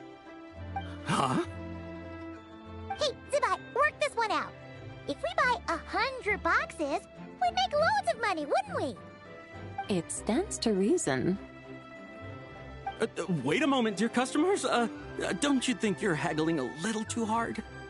You are the one dictating the discounts. We're simply extrapolating the numerical patterns within. As such, we are hardly haggling. You have a point. However, that's right. I'm so sorry. I just remembered. My supplier didn't come today, so we don't have any tea after all. Such a shame. Terribly sorry about this. Awful, awful luck. Where can we find your supplier? Well...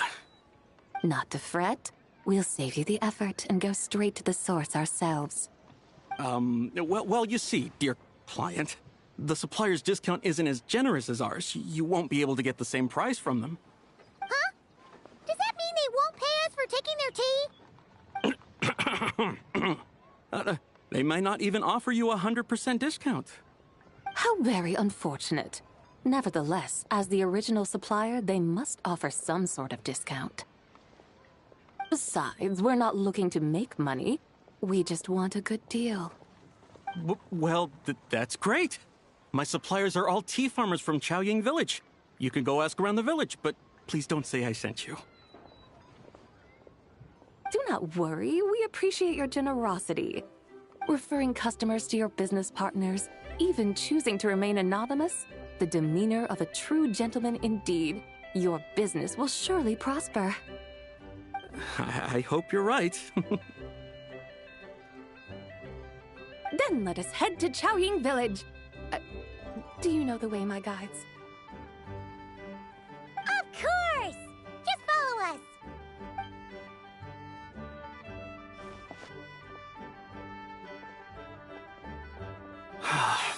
What otherworldly beings were those?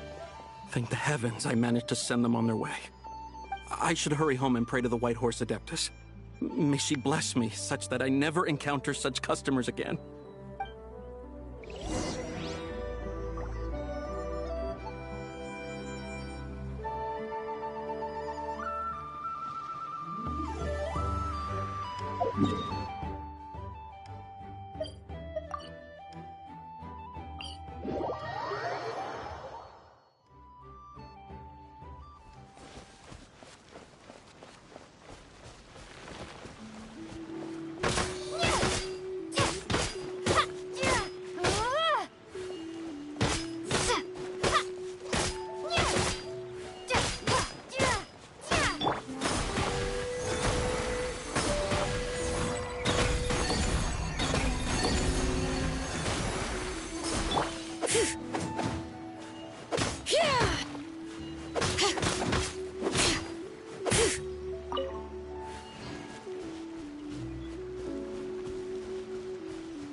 The mountains and waters are pristine.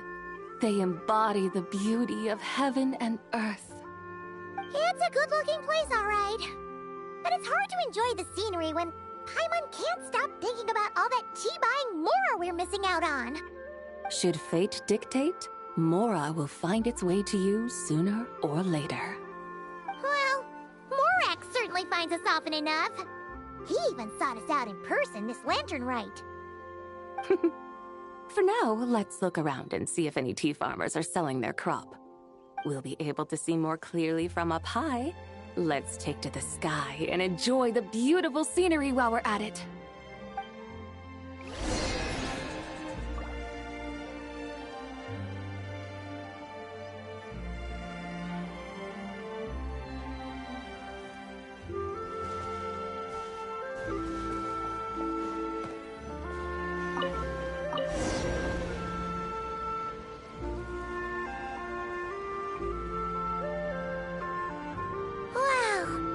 Chaoying Village looks beautiful from up here.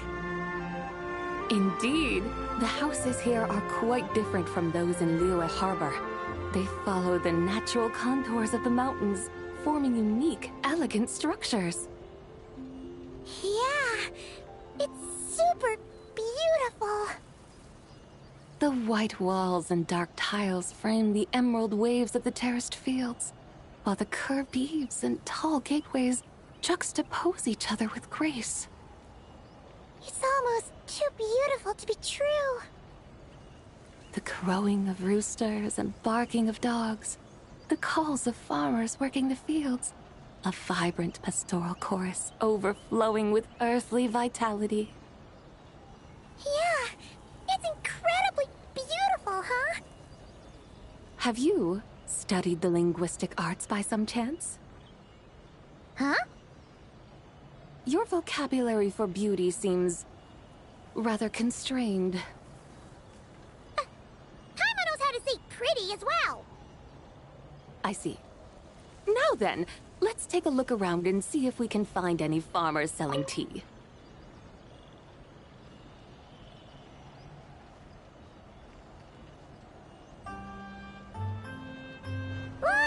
There's someone in that tea field!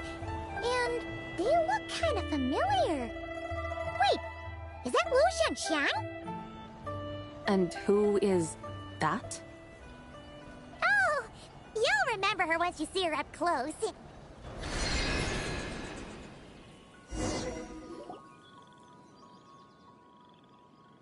there, Lu Xiangxiang! It really is you! Huh? Paimon, Traveler, and the White Horse Adeptus. Fancy seeing you here.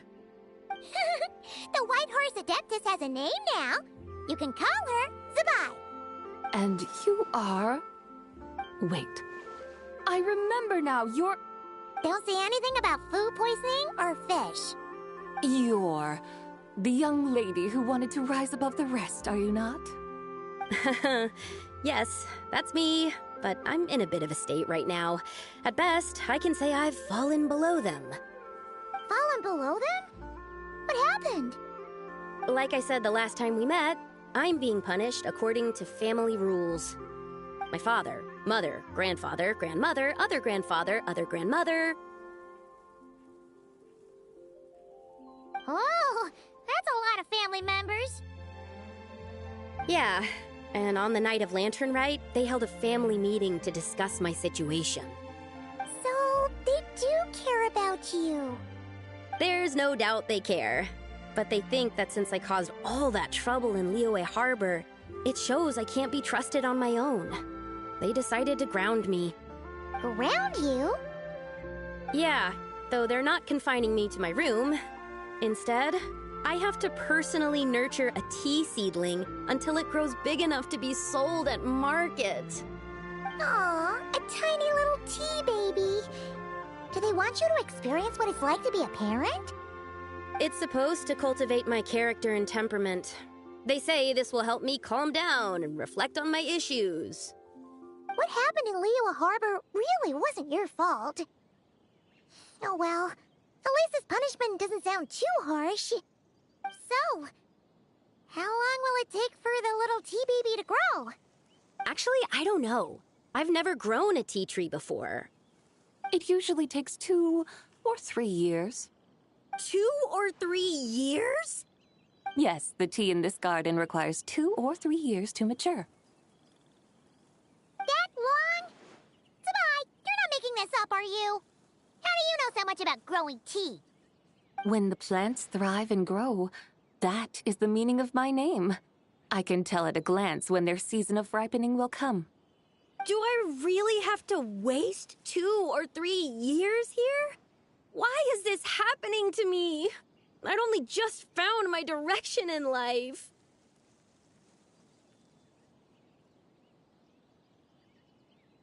Yes, during the night of Lantern Rite, I heard many people reciting poems from Long Gone in praise of the moon. In that moment, I suddenly felt a great sense of pride.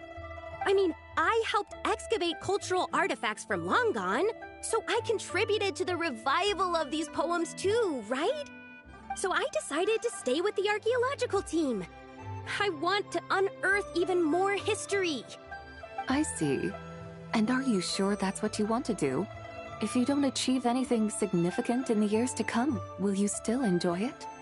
Yes, because archaeology gives me that boom shakalaka feeling.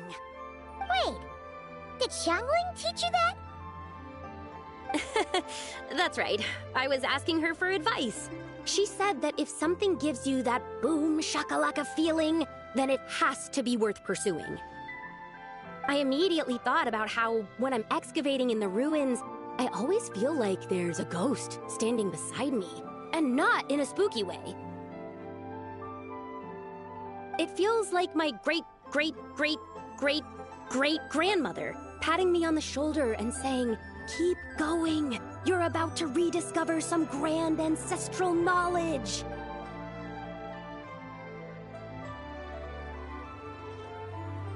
Right? It feels like I've made some kind of connection with my ancestors.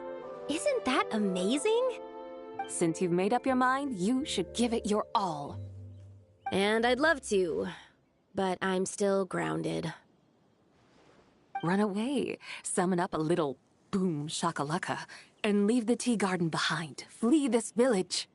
That might be going a bit far. You don't want to lead others astray, Zabai.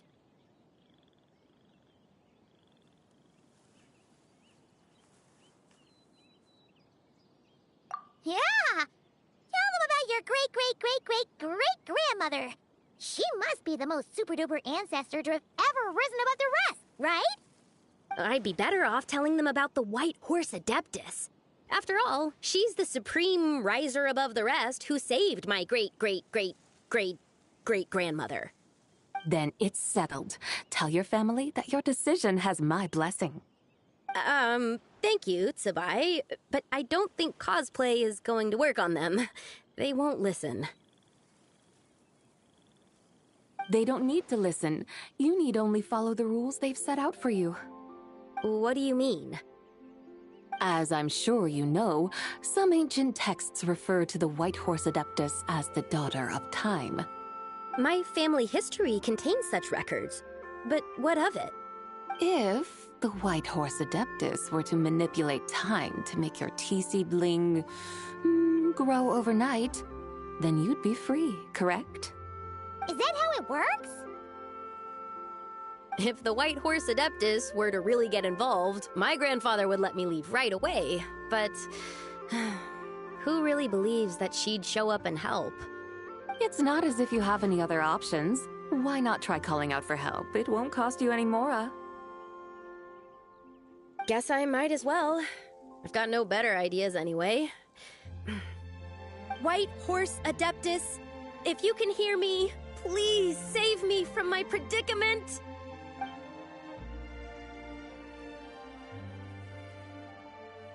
Ugh. Nothing happened, as expected. Perhaps the White Horse Adeptus has already heard your prayer. Why not come back here tomorrow and take a look? By then, the seedling you planted may well have grown into a thriving tea tree. Thank you, Tsubai, for trying to comfort me. I do feel better now, kinda. But can't you really do something like that? Oh, it's getting late. Why don't you all stay at my house tonight? My family may be strict with me, but they're always welcoming to guests. That sounds great! Let's get some sleep and then come back here tomorrow to see if our tea baby has grown.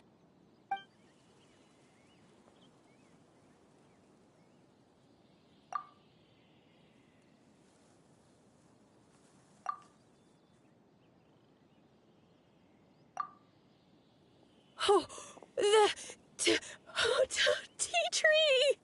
Whoa! Your tea baby is all grown up! Indeed, it has grown into a mature tea tree that can stand tall in the face of wind and rain. How is this possible?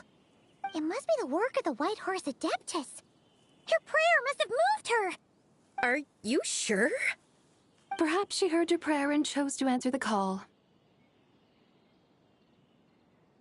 She once saved my great-great-great-great-great-grandmother. This time, she saved me. That's incredible! Your family must be blessed by the White Horse Adeptus. I guess so. I need to tell everyone the news right away. They'd better. Since this is the will of the White Horse Adeptus, I don't see how they could object. Go. And if you run into any more trouble, call out to the White Horse Adeptus just like yesterday. Thank you so much. Paimon really thought you were going to use Adeptal energy to make the tea baby grow, Zabai. When an Adeptus exerts effort, consuming their energy, is that not using Adeptal energy?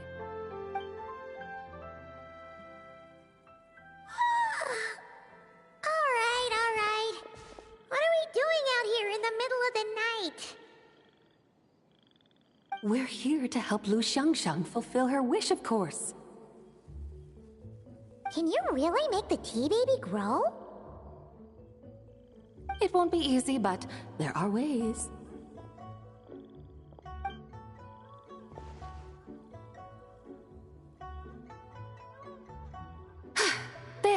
It's grown.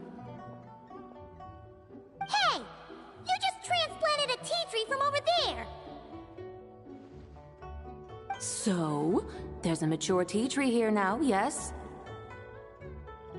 Oh, yeah, but... And am I not the White Horse Adeptus?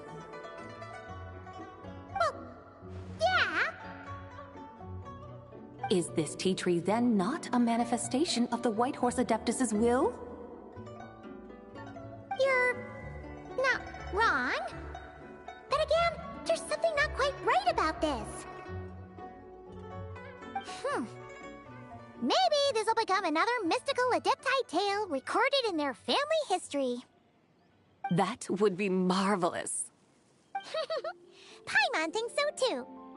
Hey, Traveler! Sabai seems to be doing much better now, don't you think? Oh! Paimon bets that's why Zhongli chose to send her on this errand. Huh, that's a great idea! We've already shown her Liyue Harbor, Yulong Wharf, and Xiaoying Village. How about we head to Qingce Village next? Qingce. That name sounds familiar.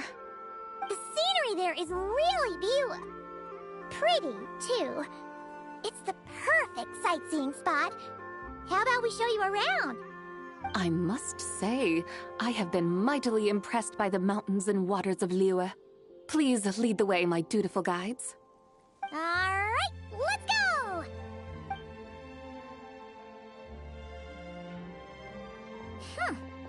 Paimon can't help feeling like we've forgotten something. Pay it no mind. I've already forgotten more than you will ever know. All right. If we forgot something, it can't have been that important to begin with. Qingce Village, here we come!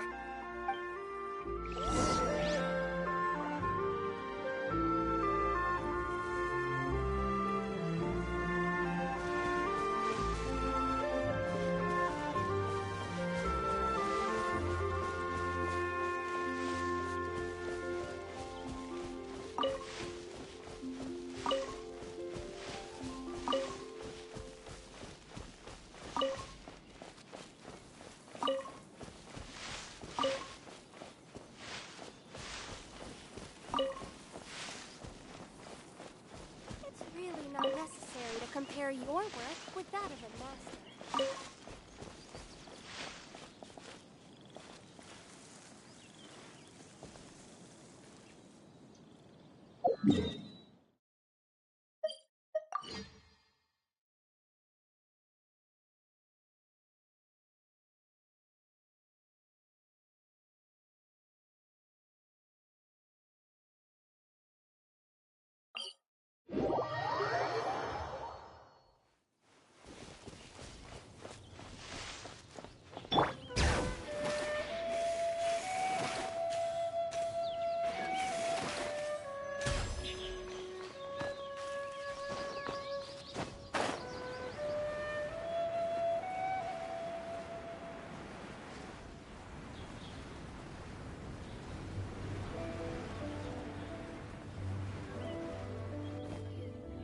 We should plant cucumbers. We should plant canolas. We should plant cucumbers. They're easy to sow. We should plant canolas. The flowers are pretty. What are you arguing about, little ones? We're deciding what to plant in our field once Lantern Rite is over. Yeah. Dad gave us a small plot of land to grow our own crops. He said we can keep all the more we get from selling them. We should plant cucumbers, right? Dad plants cucumbers every year. We should plant canolas. We can press the seeds for oil. It smells good and sells for a good price. Ah, an agricultural debate. This should be easy to sort out. Granny, are you a farmer? Could you tell us what to do? Granny? What did you just call me, you rapscallion?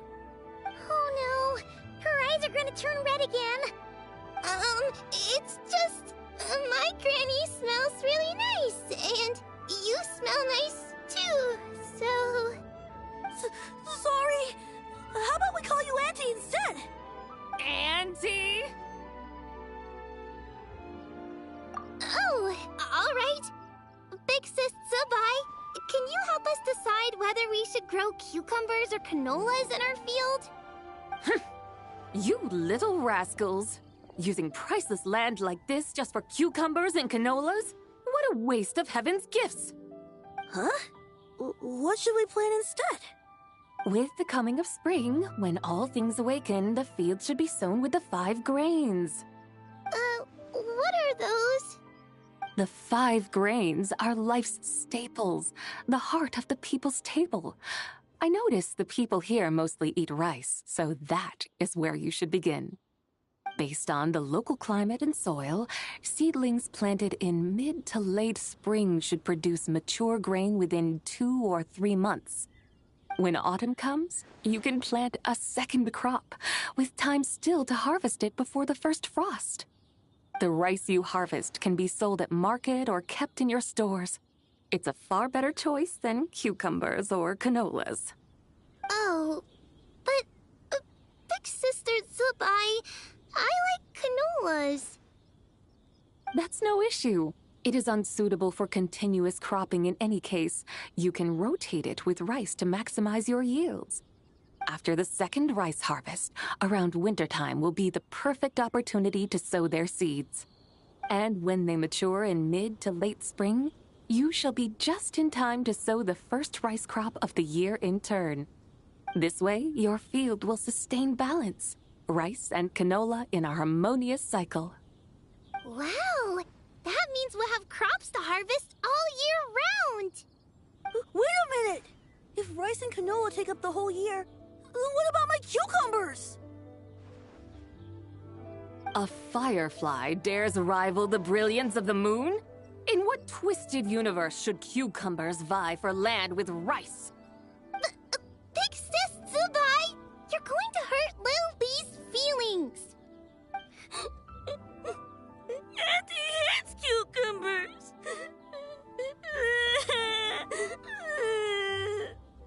Stop crying this instant! I meant that cucumbers are simple enough to grow. There's no need to devote a whole field to them. Just find an empty corner of your yard, scatter some cucumber seeds in the earth, and before you know it, you'll have a thriving patch of vines. Cucumbers delight in sunlight and moisture, but they suffer in cold weather. If you wish to plant them this early in the year, you should make sure they're protected from frost. Wow. Is it really that simple? Let's hurry home and get started right away! Are you really in that much of a rush? Well, thanks, Big Sis Tsubai, who's fierce but really good at farming. We gotta go! Thanks, Big Sis Tsubai! See you around! Paimon never imagined you'd know so much about farming. What's so strange about that? The people of Longon called me the god of soil and grain. Are the fields not made of soil? Is rice not one of the 5 grains? Huh. That's true. So, if the god of soil and grain is a farming god, that means the White Horse Adeptus must be a farming adeptus, right? Of course, the god of farming is down to earth. Mind your tongue, impertinent child. How dare you diminish the lofty bearing of an adeptus? Hey! You're the one who said the god of soil and grain is all about farming. Enough! It's time for us to take to the skies once more. Join me now. Witness the majesty of mountain, water, and field, and broaden your horizons.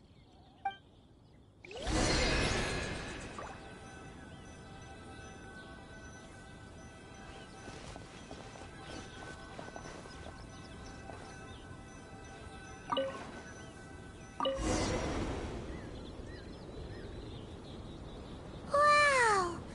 The terraces look so pretty from up here. The mountains tower like pagodas, the hills coiling at their feet like shells. Layers built upon layers, rising and falling in harmony. A truly unique and mesmerizing sight. Thanks about it, you have a special connection to this place, you know. A special connection? Yeah! There's a local legend about a white horse leaping from a pure spring to follow Rex Lapis into battle. Don't you remember? You must have been living in seclusion around here. That does sound somewhat familiar. Oh, and if we keep going up this way, we'll reach a super duper spooky spot. You might have a connection to that place too. There's an ancient array that seals away the remains of a fallen god. A god's remains? Yeah! The people of Liyue turned that story into an opera called The Sanctification of Tao Do. Does that ring any bells? Tao Do. Huh. The 7 and 8 gates array. That's right, that's right! You do remember! Bune, the god of the underworld, who could pacify the forces of life and death. Huh? So, Tao Do had another name? Let's go take a look.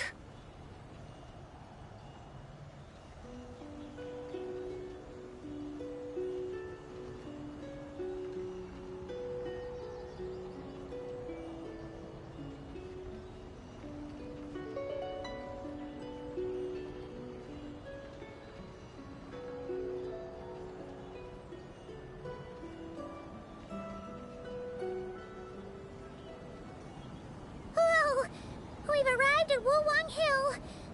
The atmosphere just turned spooky. I can't help but feel there's something strange about this friend you haven't seen in ages. Huh? Paimon thought she heard someone's voice. Let's head down and check it out.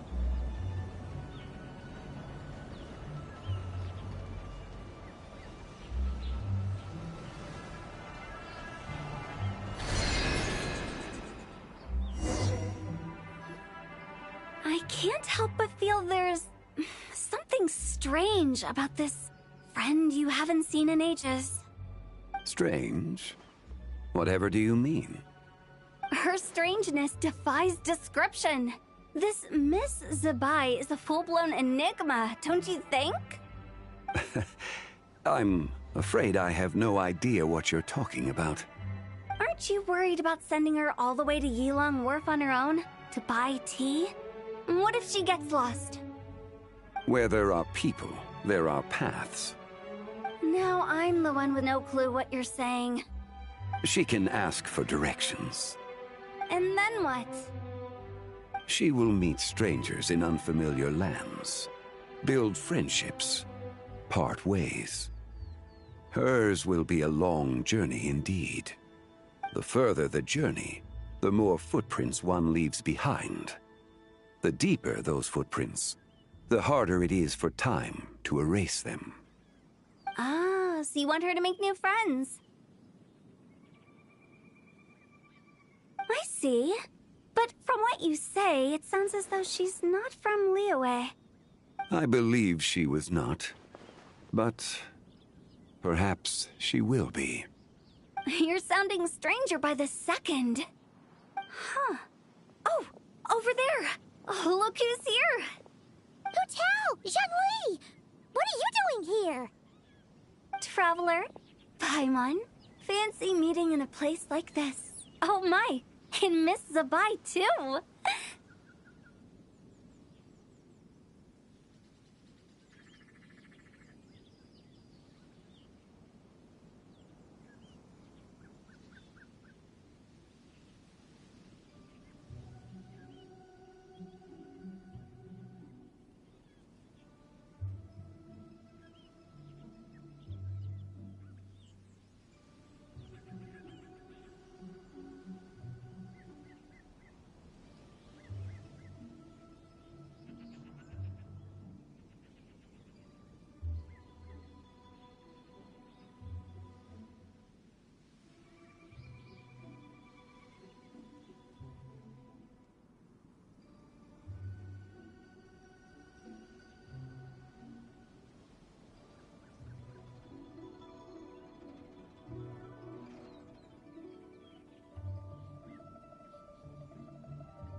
Sounds like fate to me.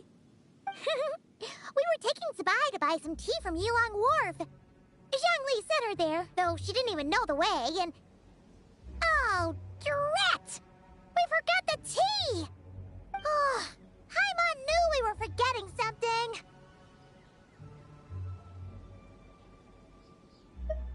Why didn't you say so earlier, then? What's done is done. There's no need to dwell on it. Fresh tea grows with each passing year.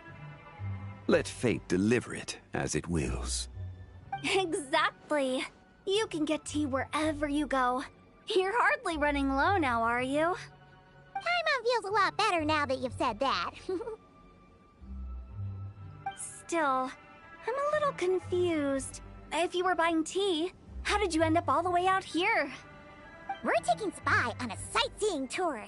We started at Liyue Harbor, stopped in at Yulong Wharf, went sightseeing around Xiaoying Village, made our way to Qingce Village, and now we're here! Wow, that is quite the itinerary. Yeah, actually, Paimon thinks it's about time we headed back.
I'm here to pay my respects to my ancestors.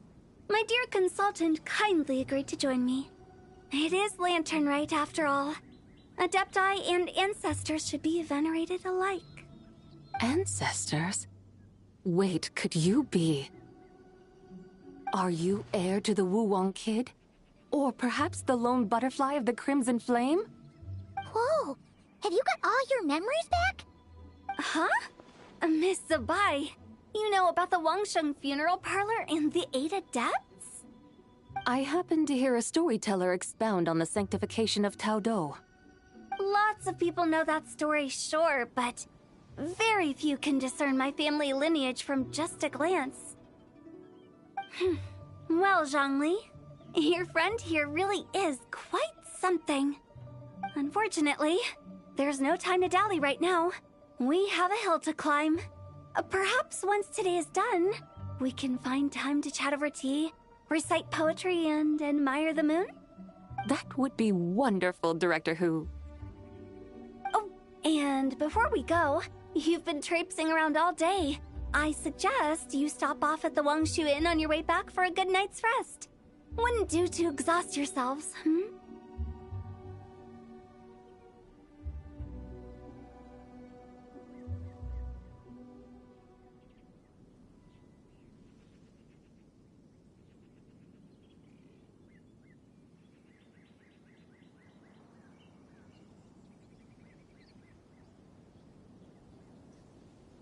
Don't mention it.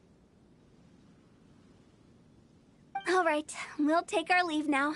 See you later. Hotel's so thoughtful. Why don't we follow her advice and stay at the Wangshu Inn tonight?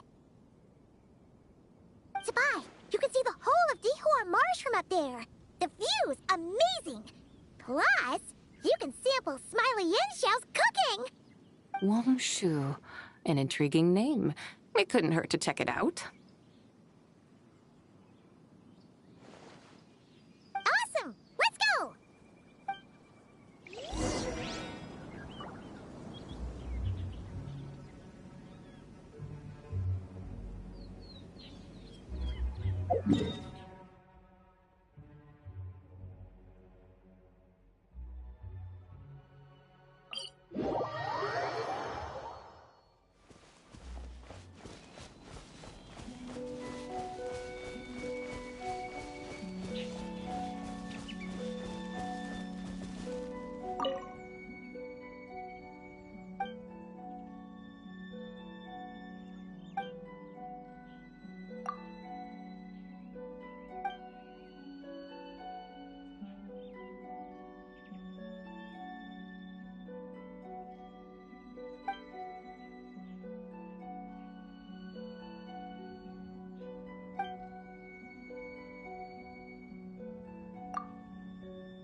Is that towering structure Wongshu Inn?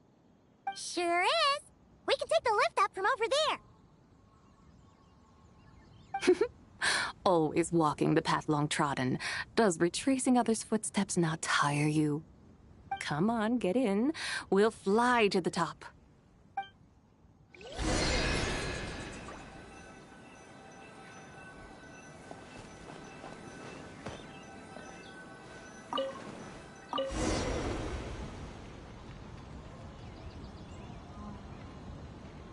Are we really going to fly up to Wongshu Inn? Isn't that a bit showy? All the guests are going to see us. Is that a bad thing? To be able to witness an Adeptus.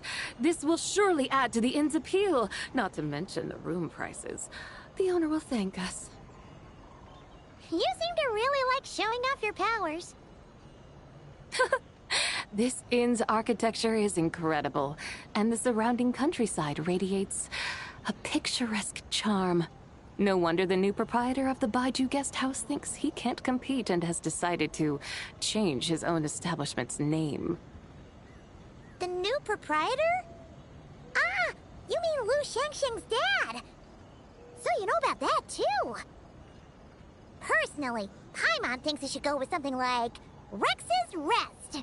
That's a contender's name if Paimon's ever heard one. A fitting name indeed. So you think the guest house should change its name too? Paimon kinda thought you'd say something like, "Such sacrosanct traditions must never change." Time flows ever onward. Why should the rules of yesterday be carried forward into the world of tomorrow? The people of today should determine what is to be kept. Huh. You're not as old-fashioned and stuffy as Paimon thought. The years ebb and flow, seas recede to reveal fields. In the vastness of time, I am but a wild horse in a boundless sea of dust. Even Rex Lapis, having waded through the waters of the river of time, is not quite the same as before. Zhongli? What was he like before? That is another story for another time.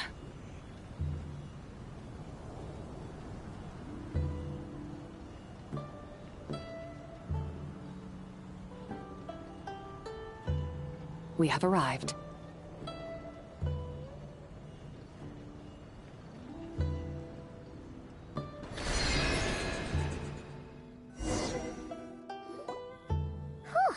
This is the first time Paimon's ever flown up to Wongshu Inn on a chariot. Everything's so different when you're up high. Wongshu. Like moon lanterns and shell lanterns. Might it all be a coincidence? What's a coincidence? Do you not know what Wongshu means? Wongshu can refer to the moon, but its original meaning is actually...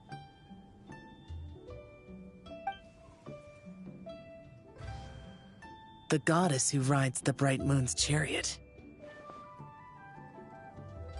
And you must be the conqueror of demons. Chow! Paimon was wondering if we'd disturbed you by flying down from the sky. Not at all.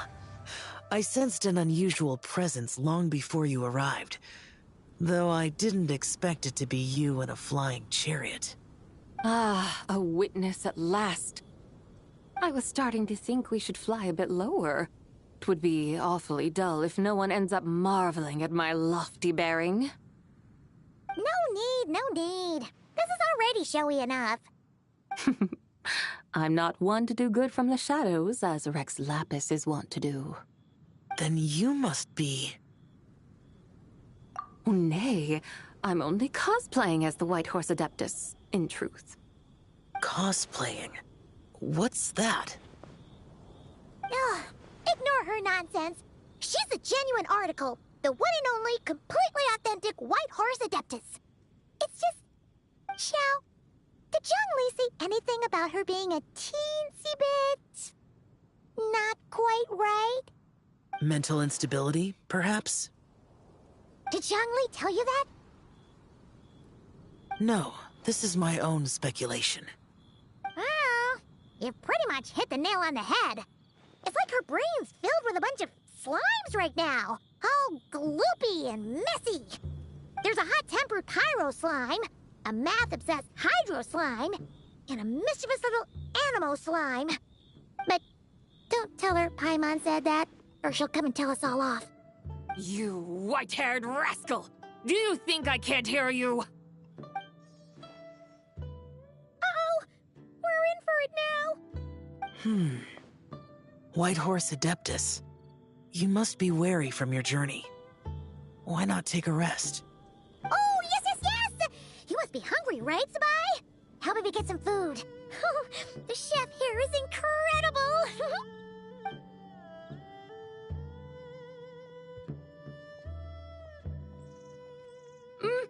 It's so hot! So spicy! Are you okay? Do you want Paimon to get you some water? Don't worry about me. I just need to pace myself.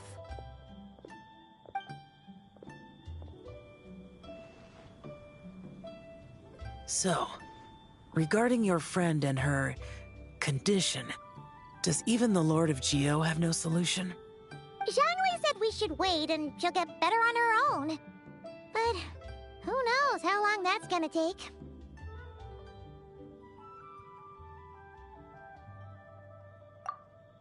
Is that why her personalities change so easily?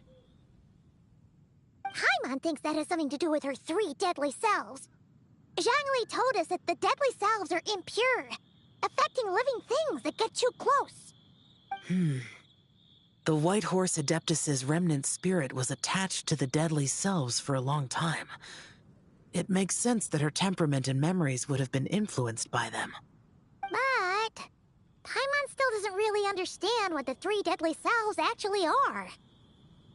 Paimon, as you do not practice self-cultivation, I cannot help you fully understand. But you can think of them simply as emotions and desires. The act of severing the 3 deadly selves is a means of exercising wicked desires and cultivating one's true self. I believe other nations have similar practices. In Sumeru, it is known as shattering Atmagraha. Oh! So it's about emotions, desires, and attachments. That sort of thing. It includes those. I wonder, does she still remember what happened in the past? Some of it. But right now, it's like she was suddenly awakened. Like she's still half dreaming. The half that's still dreaming might remember things, but the half that's awake doesn't quite get it. Conqueror of demons, are you looking to learn about Rex Lapis's past from me? You are an old friend of his, so please, call me by my name. but Conqueror of Demons sounds so much more imposing. In days of yore, he was the Lord of Geo, Heaven's Star. Huh? You said the same thing the day you came back. But what does it mean? I'm afraid I can't remember. Hey! Did you really forget? Or are you just pretending so you don't have to tell? Why not ask Rex Lapis himself? Whether I've forgotten might be up for debate, but I am certain he remembers. He must have his reasons for not raising the past, and you likely have similar concerns. I shouldn't have asked. An answer that suits your style, General Elatis. Now that we're on the subject, though, I suddenly remembered something. Which is? In the distant past, there was a feast, which I attended. I faintly recall the Lord of Geo also being present that day. Oh! And then? What happened? Among the dishes served, there was one that could be found in every household throughout Langan at the start of spring. A dish called Flavor of Spring.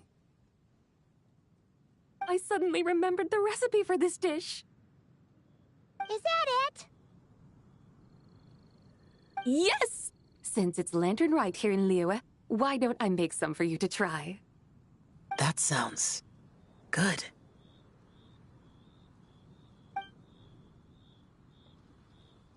Wow! It might not have been the story Paimon was hoping for, but this looks delicious! The spring breeze stirs. Now is the perfect time to savor this dish. My dutiful guides have gone to great trouble to show me around Liyue. And even the Conqueror of Demons has graced us with his presence. I feel deeply honored. This Flavor of Spring is my way of expressing my gratitude. There's no need for such grand words. What's this? Hey! It's that broken jade token from the Antiques exhibition!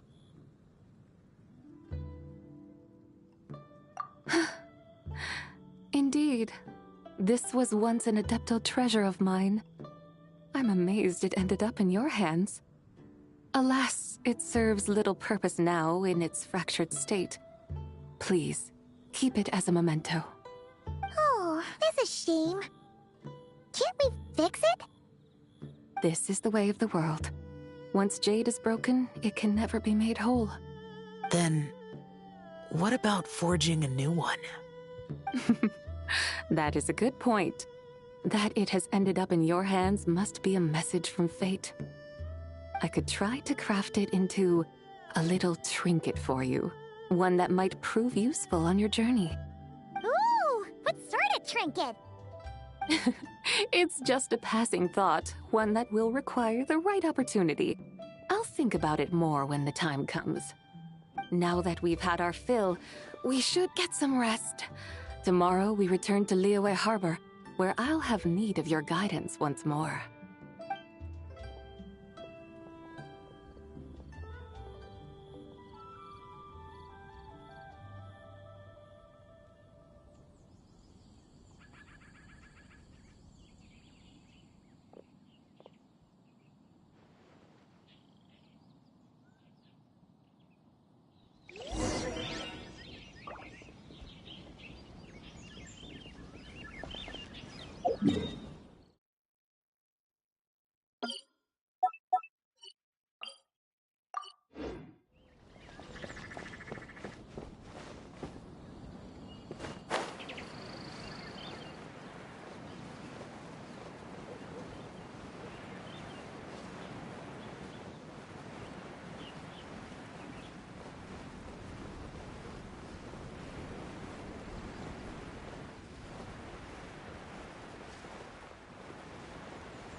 Excellent. These spoils will boost morale.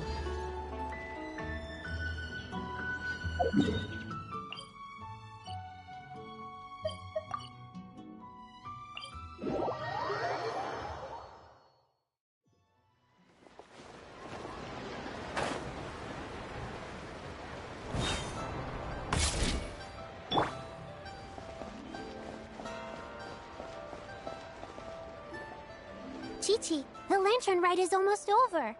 Do you remember how to make a Shao lantern? Morning, split bamboo, traveler. And get silk, make Paimon. You've got it all mixed up again. They're here again. Yow! Looking good in that new outfit, huh? Hey, it's Paimon! Dr. Baiju gave this to me as a gift. How does it suit me?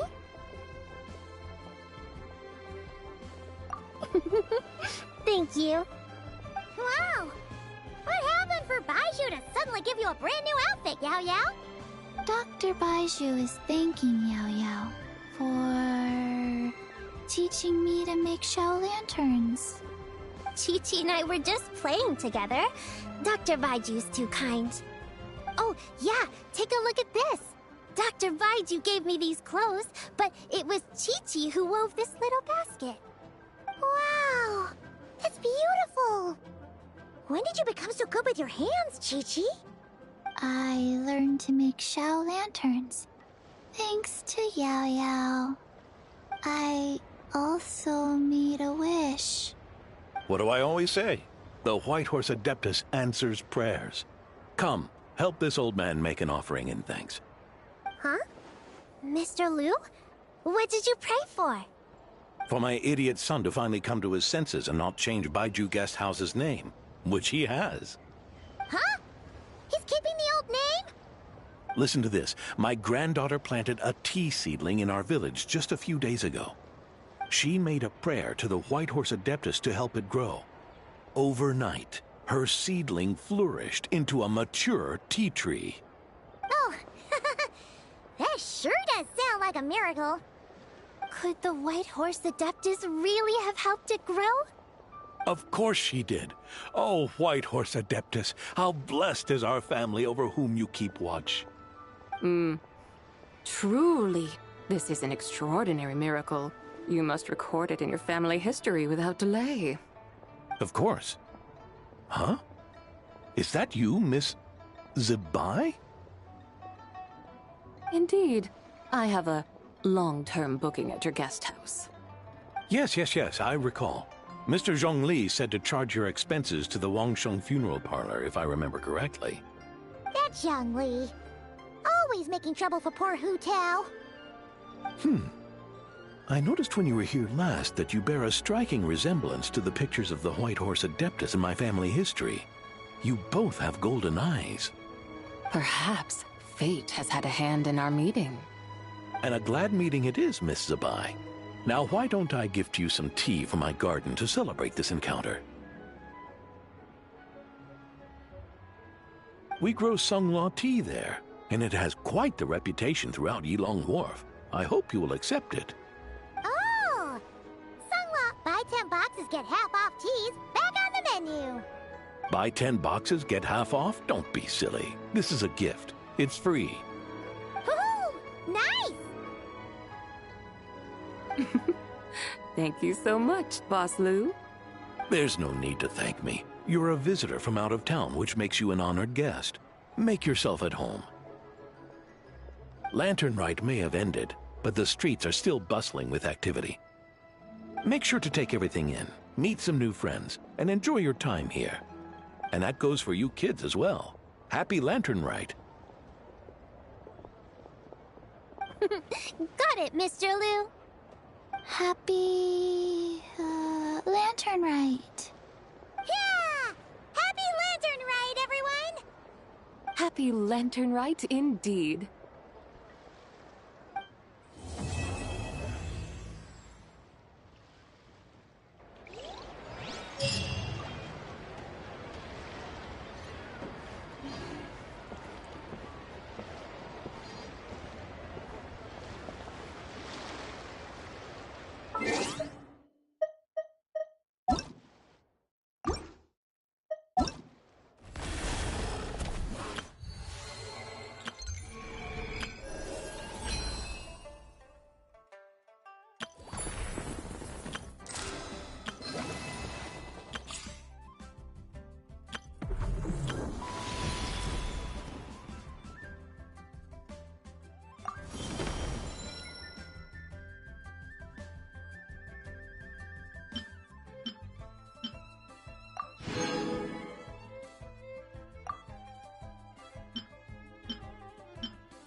I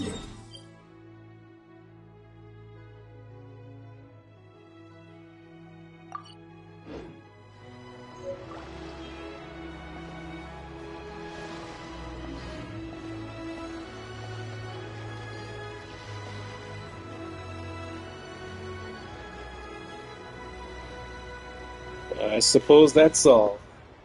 Yeah. Alright. Bye-bye.